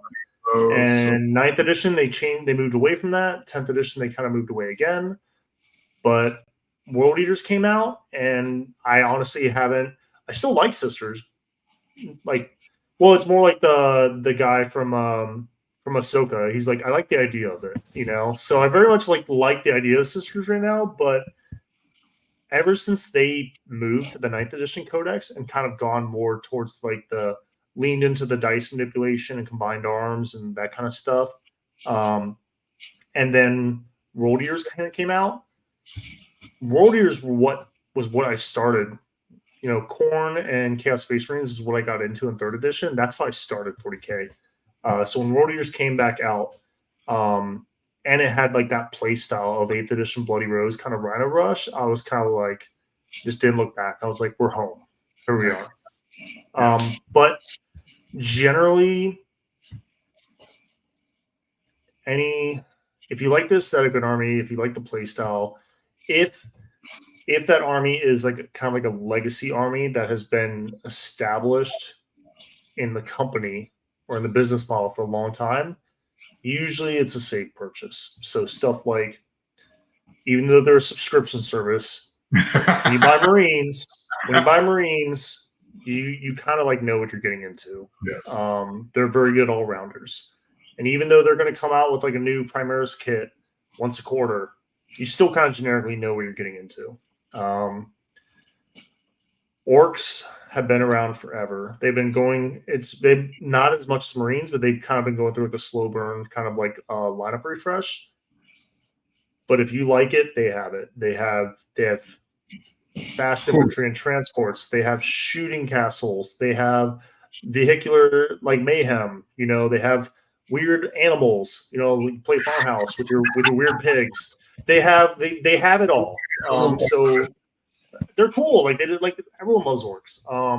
So like stuff like that. Chaos Space Marines or Chaos in general, like those are well established thematic armies that like are not really going to like get flipped upside down from edition to edition. Like when you play Chaos Space Marines, you generally know what you're getting into. When you play demons, you generally know what you're getting into. Even knights, big stoppy robots, you know, like they're gonna be roughly the same from edition to edition. Yeah. Eldar, same vibe. Yep. So stuff like, honestly, stuff like Sisters, I mean, I think they're kind of starting to kind of get their own right now. But like, I'll be honest, looking back on it, like if I go back and tell my past self, Sisters, when they came out with a new book, was actually kind of like a very risky purchase because it's a very expensive army. And that same edition, they had a beta codex. So they were gone forever. They were gone for like decades, essentially. And then they came out with the beta codex, and then they came out with like kind of like a pamphlet kind of codex, and then the 8th edition, and then they've been kind of like their theme has been changing. So honestly, a very risky purchase from a playstyle perspective. Yeah. Votan a little bit too, to be honest. They're good right now, but they're good mostly because their points are so low. And they're so new. They've been gone for so long. They're still trying to figure out what their playstyle is. Yeah. And they still have a whole second wave. So if you like them, like if you like the Short Kings, like you go, girl. Like do what you want to do. But if you're like if you're looking at them, you're like, I like these guys because of the playstyle, just mentally prepare yourself for the fact that that GW may decide to go a different direction with them when their new codex comes out and the second wave comes out, and the playstyle you fell in love with, they may never go back to that. Yep. So, yeah. Factions with limited are riskier, just inherently riskier. Yeah. Yeah. I think weirdly enough, I think like AdMech is kind of that way too. Like they're supposed to be like a shooty faction, but they started like bringing in these things that are like less and less shooty, and they've just been all over the place. So they feel like they're so expensive. They're so expensive, like just a hobby and everything. So like they feel risky too. The question I ask myself, both due to my quality as a player and due to my approach to the game, when I'm like buying new, or in the past, I guess, because I haven't bought new models in a minute, when I'm buying new models or starting a new faction, is like, am I good just going 0-3 at an RTT with this faction? Like, will I still have a fun game every game if I lose and come out of that event being like, you know what? obviously losing is less fun than winning, but I still had a blast based on play style, model, aesthetic, hobby, all the intangible stuff. And if the answer to that question is yes, then you should feel comfortable starting the new faction, but be really, really clear that the answer to that question is in fact yes, and that you're not just gaslighting yourself into doing it to get the new stuff dopamine hit. It did. Study style definitely pivoted. The bikes will come back. The bikes will come back eventually. Yeah, I mean, they're so iconic. They'll be back. They still slam though in close combat. They're just not auto win versus anything melee anymore. Don't get rid of your bikes. Keep your bikes. They'll come back. Cool. Next question. That was a great question, Grace. Kind of let us go a little bit philosophical there. Yeah. But I mean, I think that kind of question, the good and bad reasons, I think it really does cut to the kind of the core of the hobby. I think everyone's just really quick to give that canned response, but ooh, buy what you like the look of. And it just, Anthony had a great point. His first army that he wanted to play was Death Guard because he liked the look of them. And then he found out that he just hated the play style and that's an entrenched theme of Death Guard. Yeah. They're always slow. Sometimes they're durable, sometimes they're not. But it's just it really slow is the constant. Yeah. But I mean, I really do kind of like what they're doing with the contagious stuff, where they debuff you. It's kind of inevitable, and then when they inevitably get there, they start debuffing you and they start getting worse. And I think you got a good theme. I think we're kind of I think GW, we kind of see this a lot of factions. They kind of GW enters a decaying orbit with faction theme. And so when you first pass the Celestial, hey, we're sticking to the NASA stuff. Okay? Hey. When you first pass the Celestial body and you get into its gravity well, what happens? You overshoot the shit out of it. Yeah. You go way out. But when you come back, you kind of start dialing it in. I think I don't know. I feel good about the Death Guard purchase. Don't get me wrong, I'm not a Death Guard main, but I do like Chaos. And they seem to really be kind of honing in on what they want Death Guard to be. And durability is part of it, but it really feels like the inevitable we make you worse as we get closer. So you gotta I think they're kind of closing in on that. And I would like to see them do that. I think eventually they'll get there with Votan, eventually they'll get there with Sisters. Yep. Hopefully they get there with AdMech, because I feel like that's a big part of the reason why AdMech isn't good is just because they're so unfocused as a theme. Yeah, they know what the identity is there, which is crazy because AdMech is such a deep, I don't know, it's just a lot of lore and flavor there to dive into. Yep. But yeah, that is also, if you want an idea if an army is going to be good or bad, take a look read the rules, really read the rules and be is there a clear theme here that's dialed in? If there is, and the army just happens to be bad, it'll probably get fixed within a slate or two. If the army is unfocused and there's no clear theme, then they're just going to be throwing darts at the dartboard. And then eventually they'll just give up and they'll just cut the cost of everything by 40%. Yay, leagues. Yay.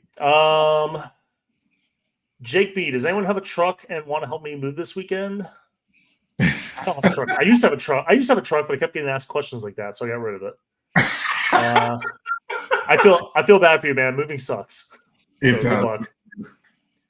From Luke, as someone who bought an older Christmas box a few years ago I didn't really need, any tips on selling it off, whether to sell it piecemeal or save a ton of hassle selling it wholesale? How do you price that?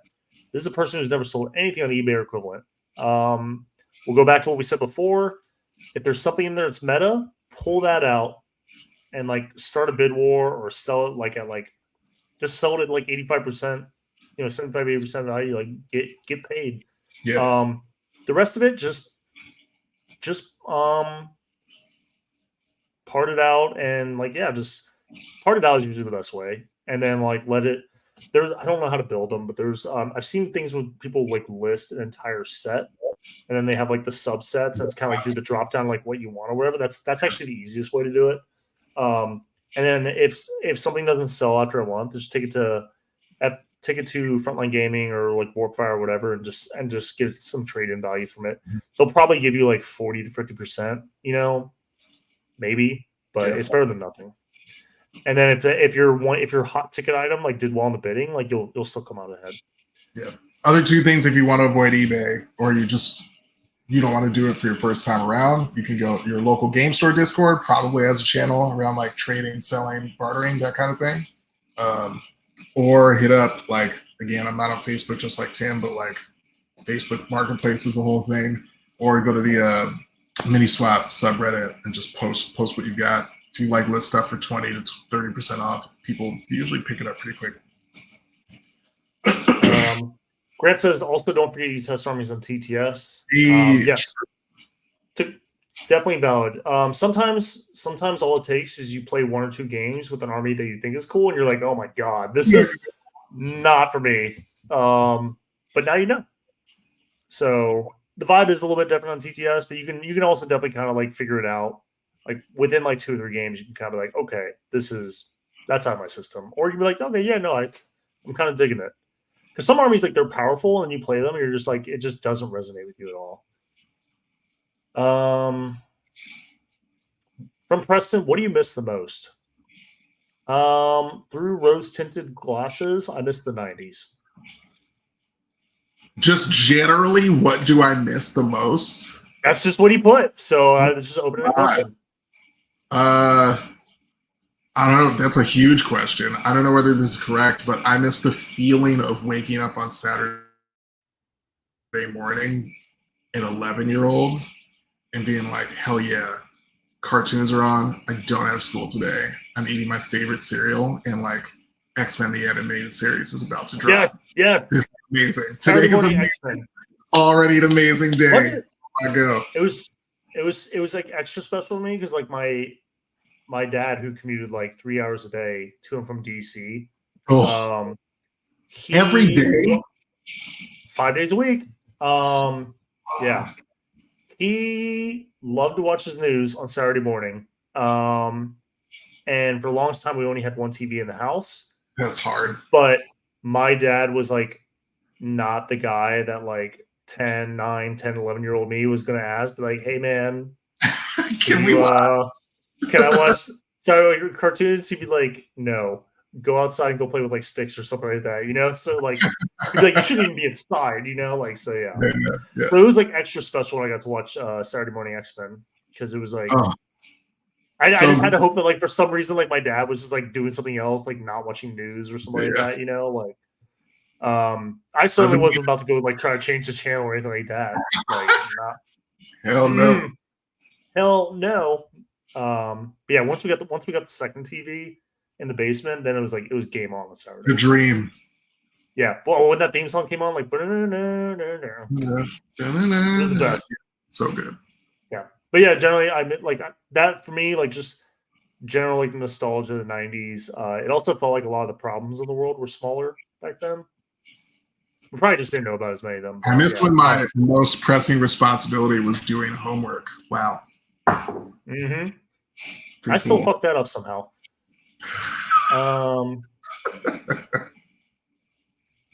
Yeah, it's all right. I turned out fine, I think. Next question from Jameson, which, by the way, that angry little cinnamon toast crunch makes me laugh. His Discord profile picture makes me laugh every time I see it. Do you have Discord open right now? I do. Let me switch over to it. His profile picture is like this cinnamon toast crunch, just like glaring. All right. Yeah, for the people listening on Spotify and podcasts, I apologize, but join our Patreon, join Discord. You see what we're laughing about. Do you have any experience getting family involved in 40K with you, or is this something you like to keep on the side just for you? Pros and cons of each approach. I think it really depends on like what your family or significant other is kind of like into. My wife Cindy, she thinks the hobby is cool as like an observer or spectator. She's overheard like conversations with me, like Discord calls, voice calls, coaching calls, team calls, that kind of stuff, whatever. She's heard me talking about it. She kind of generally knows the concept, but when I think maybe also like her perspective and window of it is that of the wife of someone who is like hyper focused and hyper competitive. So she just hears me like memorizing like stats and like high level concepts and like mental stuff and just like rules for like 20 different armies, whatever. And that probably sounds like insanely intimidating with the jargon and everything like that. So she's pretty much made up her mind that it's not really a game she can play. We played small like 500 point, 1,000 point games of Sigmar and stuff like that, and she liked that. She really enjoyed that. She might enjoy 10th edition. I don't know. But she has her own hobbies, so it's not a big deal. She does enjoy the kind of like the lore, and she enjoys like looking at the models, seeing them on the table, coming to visit, because my game store is 3 minutes away from my house, and she'll pop in sometimes, and she likes seeing everyone, catching up with everyone. So she enjoys like the hobby adjacent stuff. My kid loves the models, so he is probably, I would say, probably about like, it's gonna be a while now, like 5, 6, 7 years in the future. I could totally see like maybe kind of like getting him into it and stuff like that, and it could be like a thing that like we get into or whatever. But that's kind of where my experience ends. Some of my cousins, their significant others, they play a little bit, but I think they play more casually, and they're like several states away. So I don't know, maybe something could happen there. But that's about it. That doesn't really answer your question, but that's just kind of my experience. That's cool. I have not had I think, Tim, similar to your wife, my wife likes that I like it. It's like a cool, like I used to like paint and draw and stuff back when I was in school. And she's like, this is a cool way. It's cool to see this being applied in this way. And I like, I have an Instagram account that's only for painting. And not that I'm posting a bunch of stuff, just like follow a lot of people who are really talented. And I'll just be like, check this out. She's like, I can't believe how talented some of these people are. There was one time though when Blackstorm, dog baby, hey Pooch. Oh, he's been under the dust the entire show.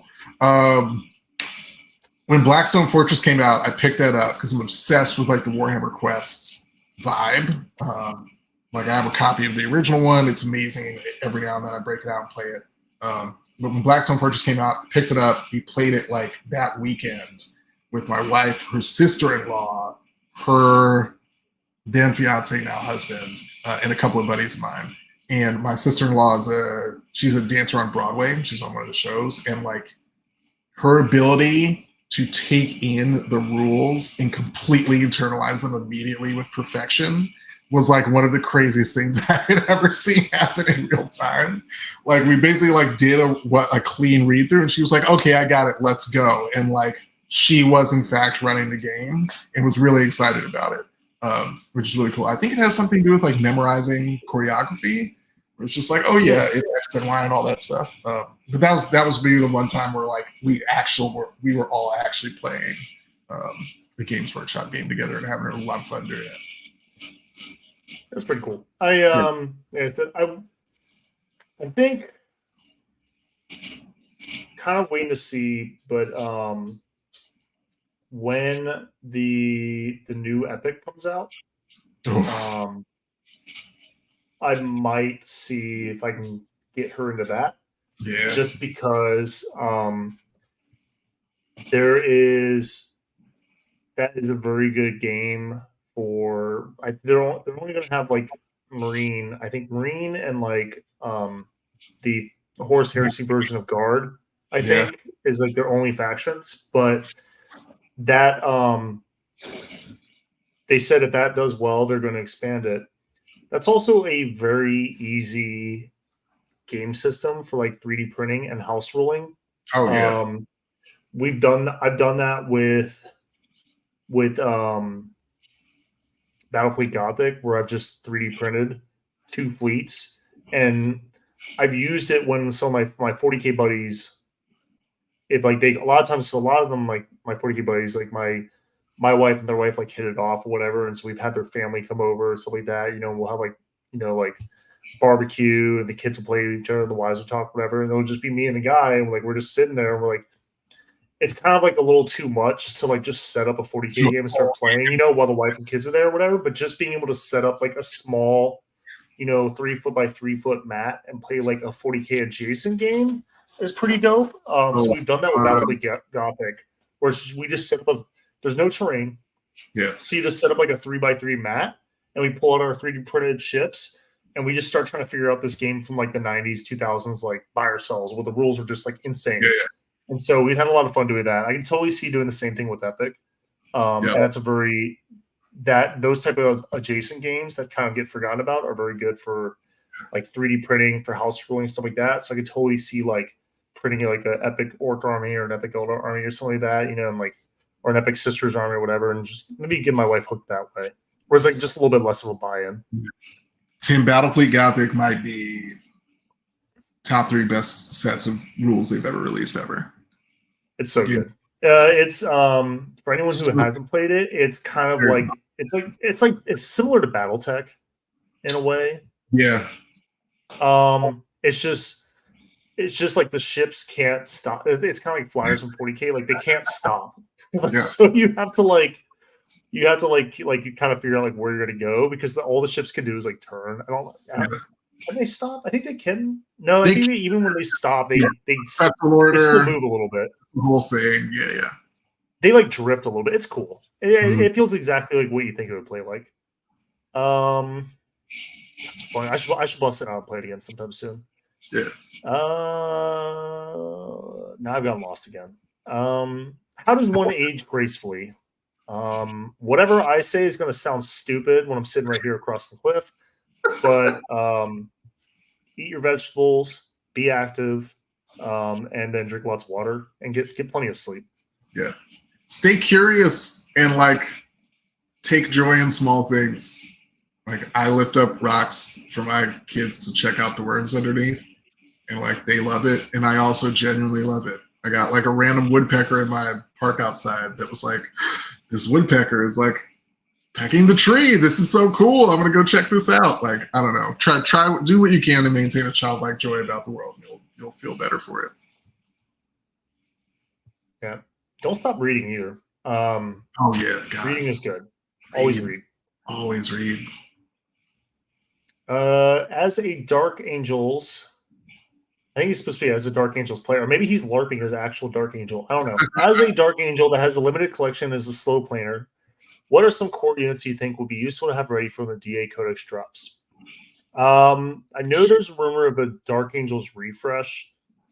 I wish I knew more about that. I don't have an NDA, so if I knew more, I'd be able to tell you more. I would assume that all the iconic stuff will probably get a makeover.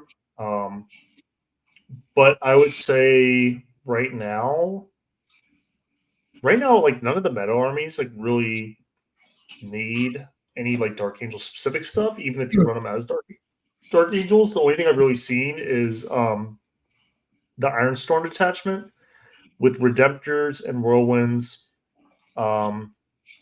Talonmasters, sometimes Talonmasters, Azrael, and a Dark Shroud.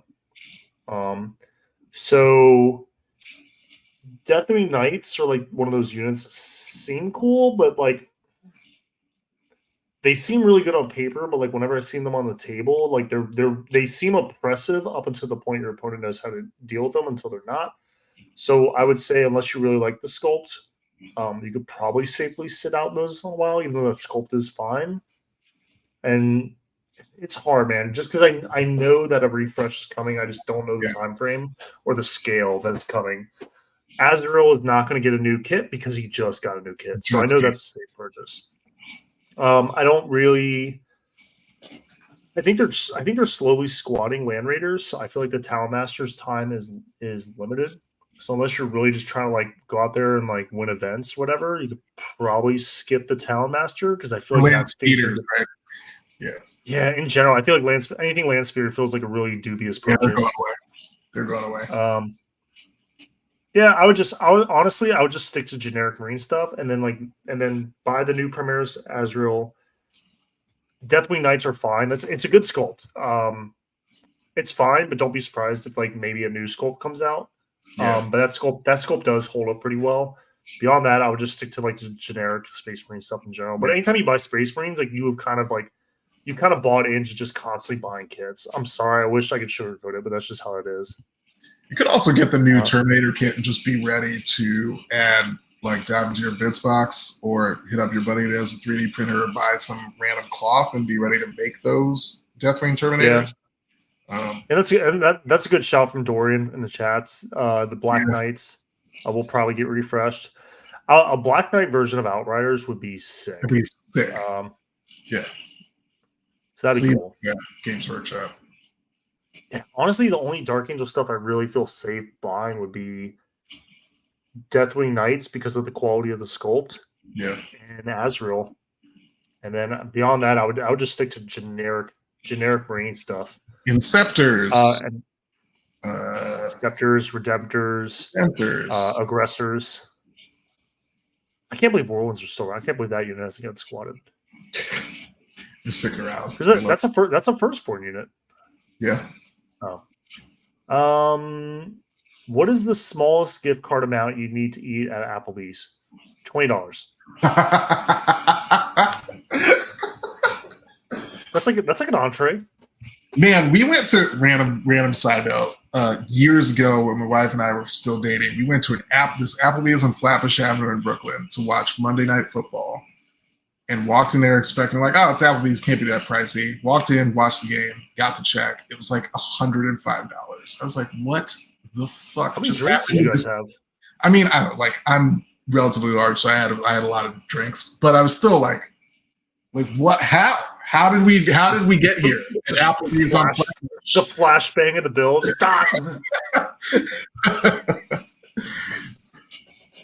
Yeah, you're expecting to be in and out of there for like $60, and next thing you're like $105. Man. It's like, man, I'm driving like an actual this crazy. I think it was.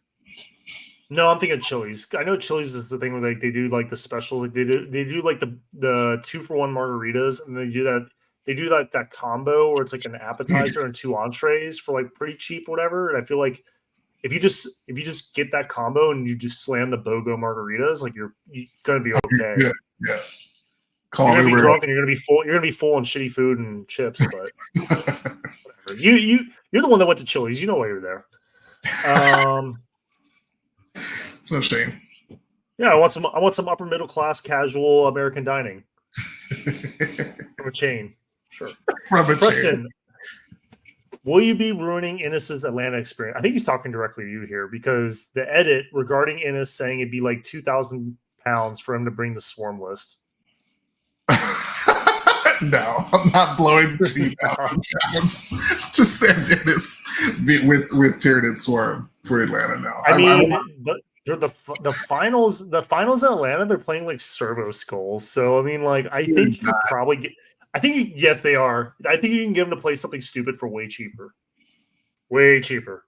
It's just like that event's gonna be so funny because it's just gonna be like just killers with like some of the most random shit. my two favorite things about servo skulls. One, Justin Curtis put at the GW event, and he does a lot of the FAQs and stuff like that. He put this out there. He put this energy out to the universe. He straight up said, "You can move servo skulls off the map." However, we were specifically not allowing it at GW Tampa. I'm like, and we were all just like, "Hold up, what?" That implies that you're allowing it somewhere else. So that energy is out there. Two, if you sticky a servo skull, you get to play this game. Even if you get tabled, you get to play this game where like the servo skulls are like trying to like avoid the opponent's army. Tim, stop it.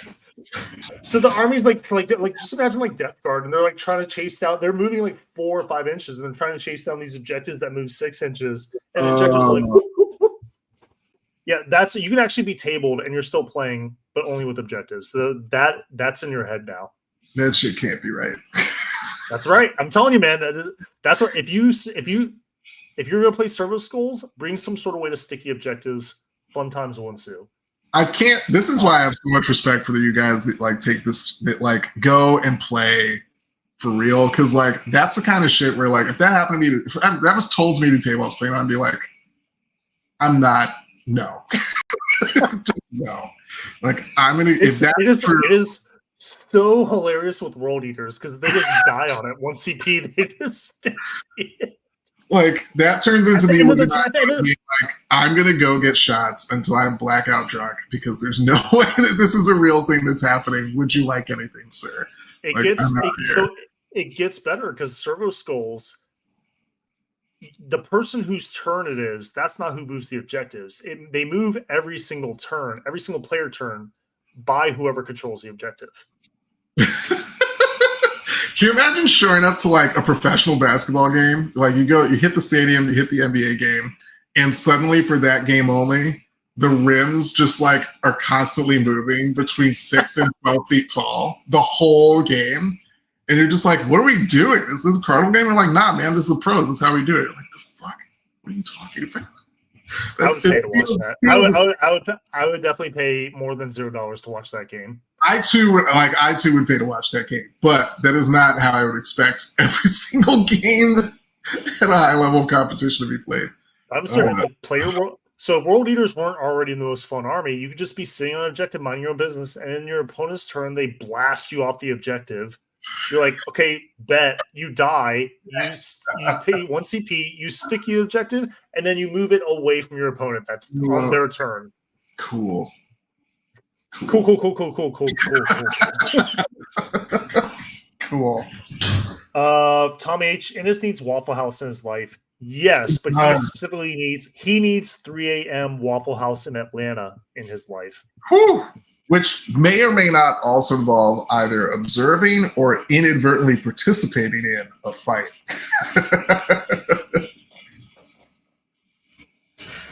Oh my god! I want to say as much as I want to encourage Dennis to get in a fight, I also don't want like a international incident. Yeah, no. Grown adult humans should not be fighting each other. It's not a good thing. No, especially in a Waffle House 3M. That's how people get stabbed. That's bad. From Rickard, what are some of the things both you look at when selecting a new army? Rule cool army mechanics. How many 10-inch or taller minis are present? All the above. All the above. All the above. For me, it's a combo of aesthetics and playstyle, bonus points if the army can be allied into another army that I play or I'm looking at playing. Yes.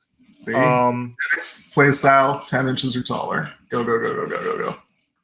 If I just also see an army that's like put up interesting and fun-looking lists over several editions, like that feels like a pretty safe bet. You know, like if an army, like if there was like one time in one edition where like someone made a cool list out of an army like that 2 editions ago and that was it, that's lightning in a bottle. That's not gonna make me move. But it's like if every single edition this army has like a cool archetype, you know, that like that's probably something. And again, like that last question we talked about, I think armies that have the theme dialed in, those tend to be like a safe bet and tend to get the green check mark for me. Because whether they're good or not is really ephemeral. I don't know how to pronounce that word. But if their theme is dialed in, then the rules are usually going to be good, maybe not powerful, but good. Yeah. And then they can they're always just a stroke of a pen away from being good at that point. But if the rules are just unfocused and the theme is unfocused and it looks like someone got assigned to the book and doesn't know anything about the theme and it's just lost. Yeah. They're just going to be, like I said, they're just going to throw darts. They're going to be throwing darts at the board every single data slate, and they're finally going to give up and just slash everything by 40%. The book's going to be good because it's undercosted. People are going to rush to buy it. It's going to get nerfed. And now people are going to, all of a sudden their 2,000 point army is going to be like 2,700 points. They're going to have to get rid of all that crap. So that's what I look for. Just basically, if the theme is dialed in and it resonates with me, I wish I could make it more tangible than that, but that's what I look for. Oh, almost done. We got like 5 questions left. From Gabe C, recently got into GSC, and it's been a huge swap from Chaos Knights. Aside from just banging out games, what have you guys done to help ease you into armies with totally different playstyles? I try to look for games with like lower stakes, personally. I will my first couple runs with a list, I will usually maybe play someone outside my normal play group, like who's like maybe looking for a little bit more of a casual competitive game, because that is less pressure on me. Because if I'm playing against like a cold-blooded killer and I make a mistake, a lot of times like these guys will just immediately close out the game. And like even if they know I'm playing, if I'm on like rep 0 with an army, like sometimes they just can't help it. They're just like, press the button, game's over. Or something like that. Or you just don't really have that leeway to kind of fumble around, and grind the gears with the army while you're trying to learn stick. Or play someone with your play group, but like try to get them to bring an army that they have been wanting to try out for a while and is not one of their main armies, if they are normally like an Eldar player, or if they're normally like a Necron player, and they're going to be like super dialed in, and if they bring that, they're going to bring an army that they have like 20 plus GT event games with, you're just going to get pasted, while you're sitting there trying to like read your rules, figure out how all your stuff works and fucking up your auras. They're going to be like, whoop, whoop, whoop, you lose. Even if they try to dial back, they just can't help it. So that's what I would do, is just try to find ways to make those games lower stakes.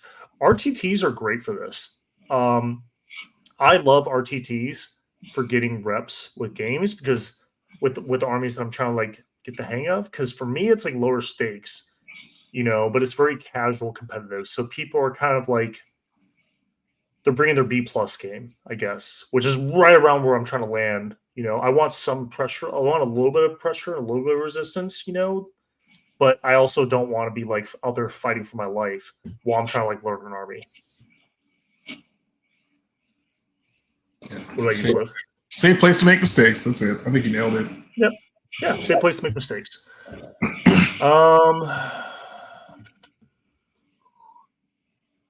Granny, how many bases in a mouth? I don't know, man. 20? Again with the bases in the mouth. Maybe 160 mil. Maybe 2. Yeah. Final offer. How do you deal with apprehension regarding hobbying a faction that's going to get nerfed? In his case, CSM, because he's got a GT in December. It's coming. It may be anxiety. It is coming. It may be anxiety brain, not wanting to put time into something that may or not be good. So he shouts out Deathwatch here. Deathwatch is a hobby black hole. I'm sorry, if you do it right, it is a hobby black hole. You'll never finish it. Yeah. So I think most Deathwatch players have just kind of like made peace with that. Man, there's probably a service there where like if you own like a magnetized hobby Deathwatch army, like you can just do like when it's good, you just like rent it out to people on an event by event basis. Deathwatch is Chaos Space Marines are what I kind of consider one of those legacy factions where they just have a deep, deep, deep roster. And when they get nerfed, they don't ever really like go away. They would have to point so many things in that book out of existence and then fundamentally rewrite it to not make to basically to crater that faction. I think Mark of Undivided is really doing a lot for that faction right now. But I don't think they're going to rewrite the rules. Forge Fiends are just kind of like, man, they're just at a crossroads of like several different like universal rules and like keywords that just kind of like make those things sing. But generally, I think just try to think of like why you got into Chaos Space Marines in the first place. I mean, I think as long as you don't have like 3 or 6 of a single unit or kit, I take that back. As long as you don't have something crazy like 12 obliterators and like 3 Forge Fiends or something like that, like you won't feel bad come December or January. 15 Chosen shouldn't be something you regret painting. Like Chosen are just one of those units that just kind of come around every couple months, every other year, whatever. Like they're just kind of like not a staple, but like a staple adjacent unit. Same thing with like Terminators. Like, oh, I'm playing Chaos Space Marines and I have 10 Terminators and they got nerfed. Do you feel sad? No. It's just not their time. Don't try to, when these balanced status slates and codexes come out and stuff like that, and they come out like, every 3 months or like once a quarter or something like that, don't try to fight the game developers, like try to lean into whatever it is they're pushing. Think of it as like a season of like a video game, like a League of Legends or Diablo or whatever.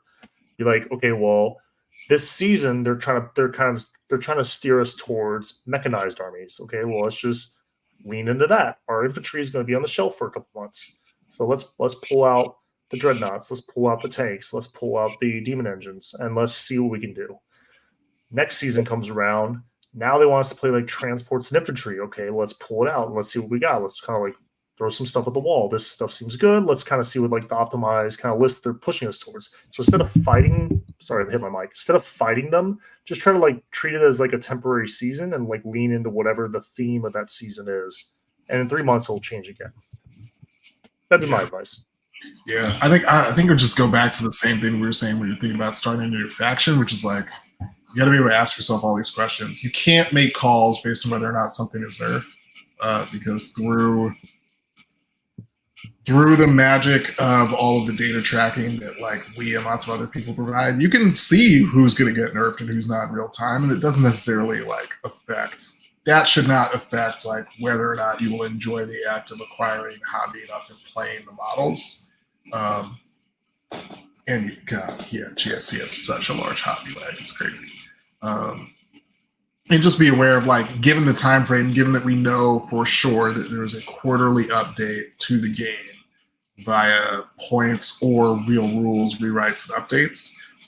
You can also, as you're making these decisions about what to start, and when to play it, like what is the time window within which you're operating? Like, do you think you can get it all like done, assembled, hobbied up, and ready to put on the table in a month? Cool, that gives you 2 months to like enjoy whatever it is that you just did, and then see where it lands after any imbalance changes occur. Yeah. Also, like once within reason, within reason, these models and these units you buy and paint and build and everything like that, it's not a train and you're like, whoops, you're too slow, you missed it. It's a Ferris wheel, like you'll get your chance again. Like the chosen, if chosen are, I don't think chosen, I'll be honest, I'd be surprised if chosen get hit. I think it's really the Chaos Lords that the chosen are carrying around. I think that would be what would get hit if I had to guess, but I don't know. But let's say chosen get hit. Or whatever, or like an hit gets hit. When the codex comes out, which by the way, CSM codex drops next spring, it might just literally just bring them back again. Balance status like December. Oh, I'm sad. Codex drops in, I don't know, February. Oh, I'm happy again. And now we also have options. It's going to be like a playground. Let's find what works. It's like when like a amusement park opens up the gates like first thing and everyone like immediately runs to their favorite ride, Just get in there and have fun with it. December, LVO 2025. We might be able to see CSM at the top again. Like who knows? Like but now you have that stuff ready because you built a collection, not an army. So it's just those bigger factions or those more legacy factions, those are usually safe bets to kind of be in for the long haul. All right, we have, I think, like 2 more questions from Bobby. Do you give yourself a budget when starting a new army? I don't set a hard budget, but it's mostly just because Cliff and I have been doing this for a while, so we kind of like know what our expectations are. Mm-hmm. It's definitely not a bad idea to set a budget. I guess if I had to like actually throw a number out there, I would say like to get an army up and off the ground, out the door, tax, title, and license, would be like $800, and that is a lot of money. But it's an expensive hobby, and it's not all at once. This is probably like spread out over like, for me truly to get an army up and like ready, would probably be like at least a 3 or 4 month kind of deal. If I'm trying to like own this army long term. If it's short term, it's going to be like I get what I can and I borrow the rest because I got a vet coming up in like 6 weeks, like that sort of thing. Yeah. But I'd say like typically trying to keep a brand new army from scratch. I don't owe anything. I don't come into this owning anything. I would say like if you can get a brand new army for under $800, that's what I consider like reasonable. So I would say, yeah, in that sense, I set a budget. Yeah. I think I do less budget for an army and more just an overall like budget for like frivolous expenditures. And then within that, like, all right, cool. How much of this am I willing to dedicate to this specific hobby and how much am I not? Cindy and I, the way we do the finances is she is in charge of like long-term projects and like saving for long-term projects and stuff like that. I'm in charge of like the week-to-week, month-to-month like finances to keep my household running. And so basically we have like a set number for like, she has a set number that she needs from me and from her for like all our future projects and savings and stuff like that. And then like I have a set number that I need for myself and her for like keeping the household running. Then, so once that umbrella is taken care of, below that, I have my retirement that I'm paying into and everything like that. And then I have my own savings, for emergencies, like the car breaks down or, all of a sudden, like we had to like my kid hurt himself. We had to go to like emergency room and I had to like pay a bunch of stuff out of pocket or something like that, whatever. Emergencies happen, that kind of stuff. Then within that, I have like we're going off like an adulthood speech here, but within that, you have the budget. Like I have like groceries. I have my own personal bills. I have like gas, that kind of stuff. And then like deep down in there is as long as it's not illegal, there's like a set amount where it's just like Cindy doesn't care what I spend it on, like, and then I don't really care either. It's like what you call it. It's like frivolous purchases. As long as we're not like busting out of that, it doesn't really matter, as far as I'm concerned, because I've taken care of the household. I've taken care of long-term projects. I've paid myself. I paid my future self for like via retirement. I have savings going on. I have all that kind of stuff. So like what an army could cost 20 grand. I mean, it's going to take me with that kind of budget. It's going to take me like, close to 20 years to collect it. But in that sense, I could afford it rather than setting a hard cap on the end of the army because I'm fitting within my budget. Yeah. That said, that's boring adult talk. Some armies are definitely cheaper than others. And if that's your primary, if expense is your primary thing, it's worth knowing like how much 2,000 points of workable army costs. Yep. From this question is definitely for Cliff. From Tom H. Is Wemby a better prospect than LeBron? That's a funny. So I think no, flat no. But it's not a crazy question to ask. He's enormously talented. Dude's like 7'3" and has like a crossover into a pull-up three-pointer, which is insane. I think he's probably already a top 10 defensive player in the league. I think the issue that he faces is that like he will need to gain 50 pounds in the next 3 years to be remotely competitive as a post player. And LeBron came in to the league like 6'10", 240 as like a 19-year-old. I just looked up, man. This guy is listed as 209 pounds at 7'4". That is, he's like, I have very little doubt that I am stronger than he is, and like that's wild to think about someone who's playing professional basketball.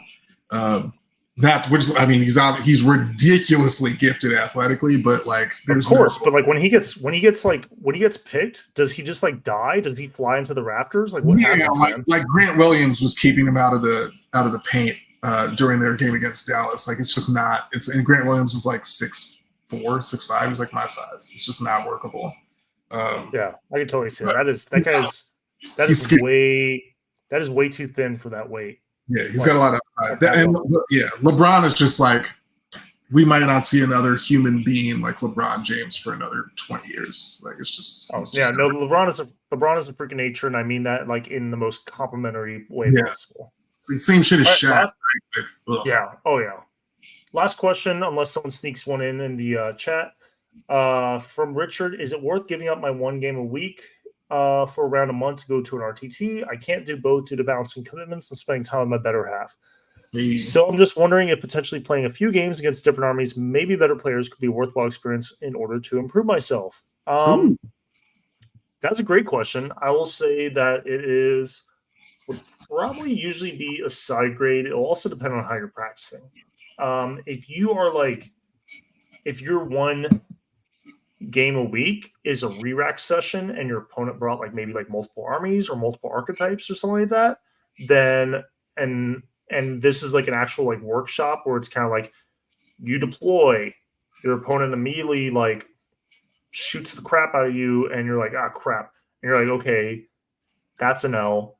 Immediately re-rack, play, you get to like round 3, and you're kind of like, okay, I made like a big error here on my go turn, or I initiated wrong, or I screened wrong, whatever. Cool, bet. Re-rack again, you play a full game, boom. And like now you've essentially gotten like 3 games out of 1. And then the next week you show up again, you guys bring the same armies, but then you bring a different unit because you're like, well, I like this army except for this last 200 points, I'm not sure. And he's like, okay, cool. Well, I want to test out both of these armies. So you're like, okay, sweet. And so you set up, you play till like round 3 or whatever, and you kind of like figure it out. You're like, okay, cool. I think I've seen what I need to see. You re-rack, you swap in the other unit, you play again till like round 2 or round 3, and you're kind of like, okay, now I know which unit I like more, or I think I've seen enough. You re-rack, and then you play the unit that you like better, and then he swaps in that second army, and then you play again. You've now played like 6 games in 2 weeks, and you've actually like really workshopped it or whatever. An RTT is not better than that. But if you're just playing like a game where you just meet up and you play your game, you play it out, blah, blah, blah, you bullshit a little bit afterwards, blah, blah, blah. And then the next week you do the same thing, whatever. I think going to an event would actually, even if it's RTT, I don't want to say just an RTT because it sounds dismissive, but people kind of, there's this like energy in the air, even in like RTTs, that you just can't recreate in a practice game. And it's just like that tiny little bit of stress, like right before pairings go live, or when pairings go live, or like right after you finish your game and you're in like that 15-minute break, and that 15 minutes feels way too short, but also at the same time feels like an eternity. And you're like, oh, who am I going to get paired into? Do I like it? Do I have answers for him? This guy's doing really well. Or that list right there, I have no idea what it does. He's destroying people, like, am I going to pair into him? That kind of stuff. Or the one match we're really trying to avoid.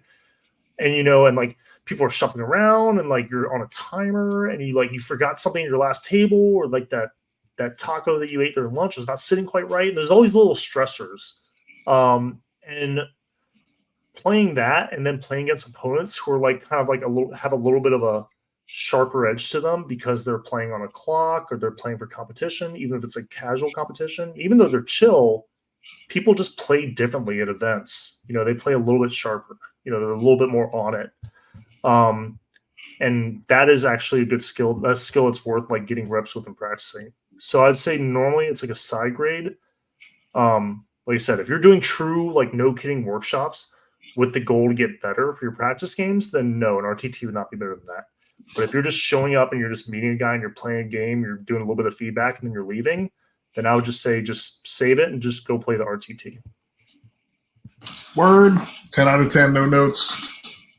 Cool. I'm going to scroll through the chat real quick. Another long stream, but totally worth it, my guys. Looks like we covered everything. Did it. All right, man. We are going to, again, Cliff put out an awesome spreadsheet with the pivot menus or drop down menus, whatever they're called, everything like that. It's awesome. He's going to put it up in the show notes, and he's going to post it in the Discord. We'll make it available to you guys for you to peruse at your leisure.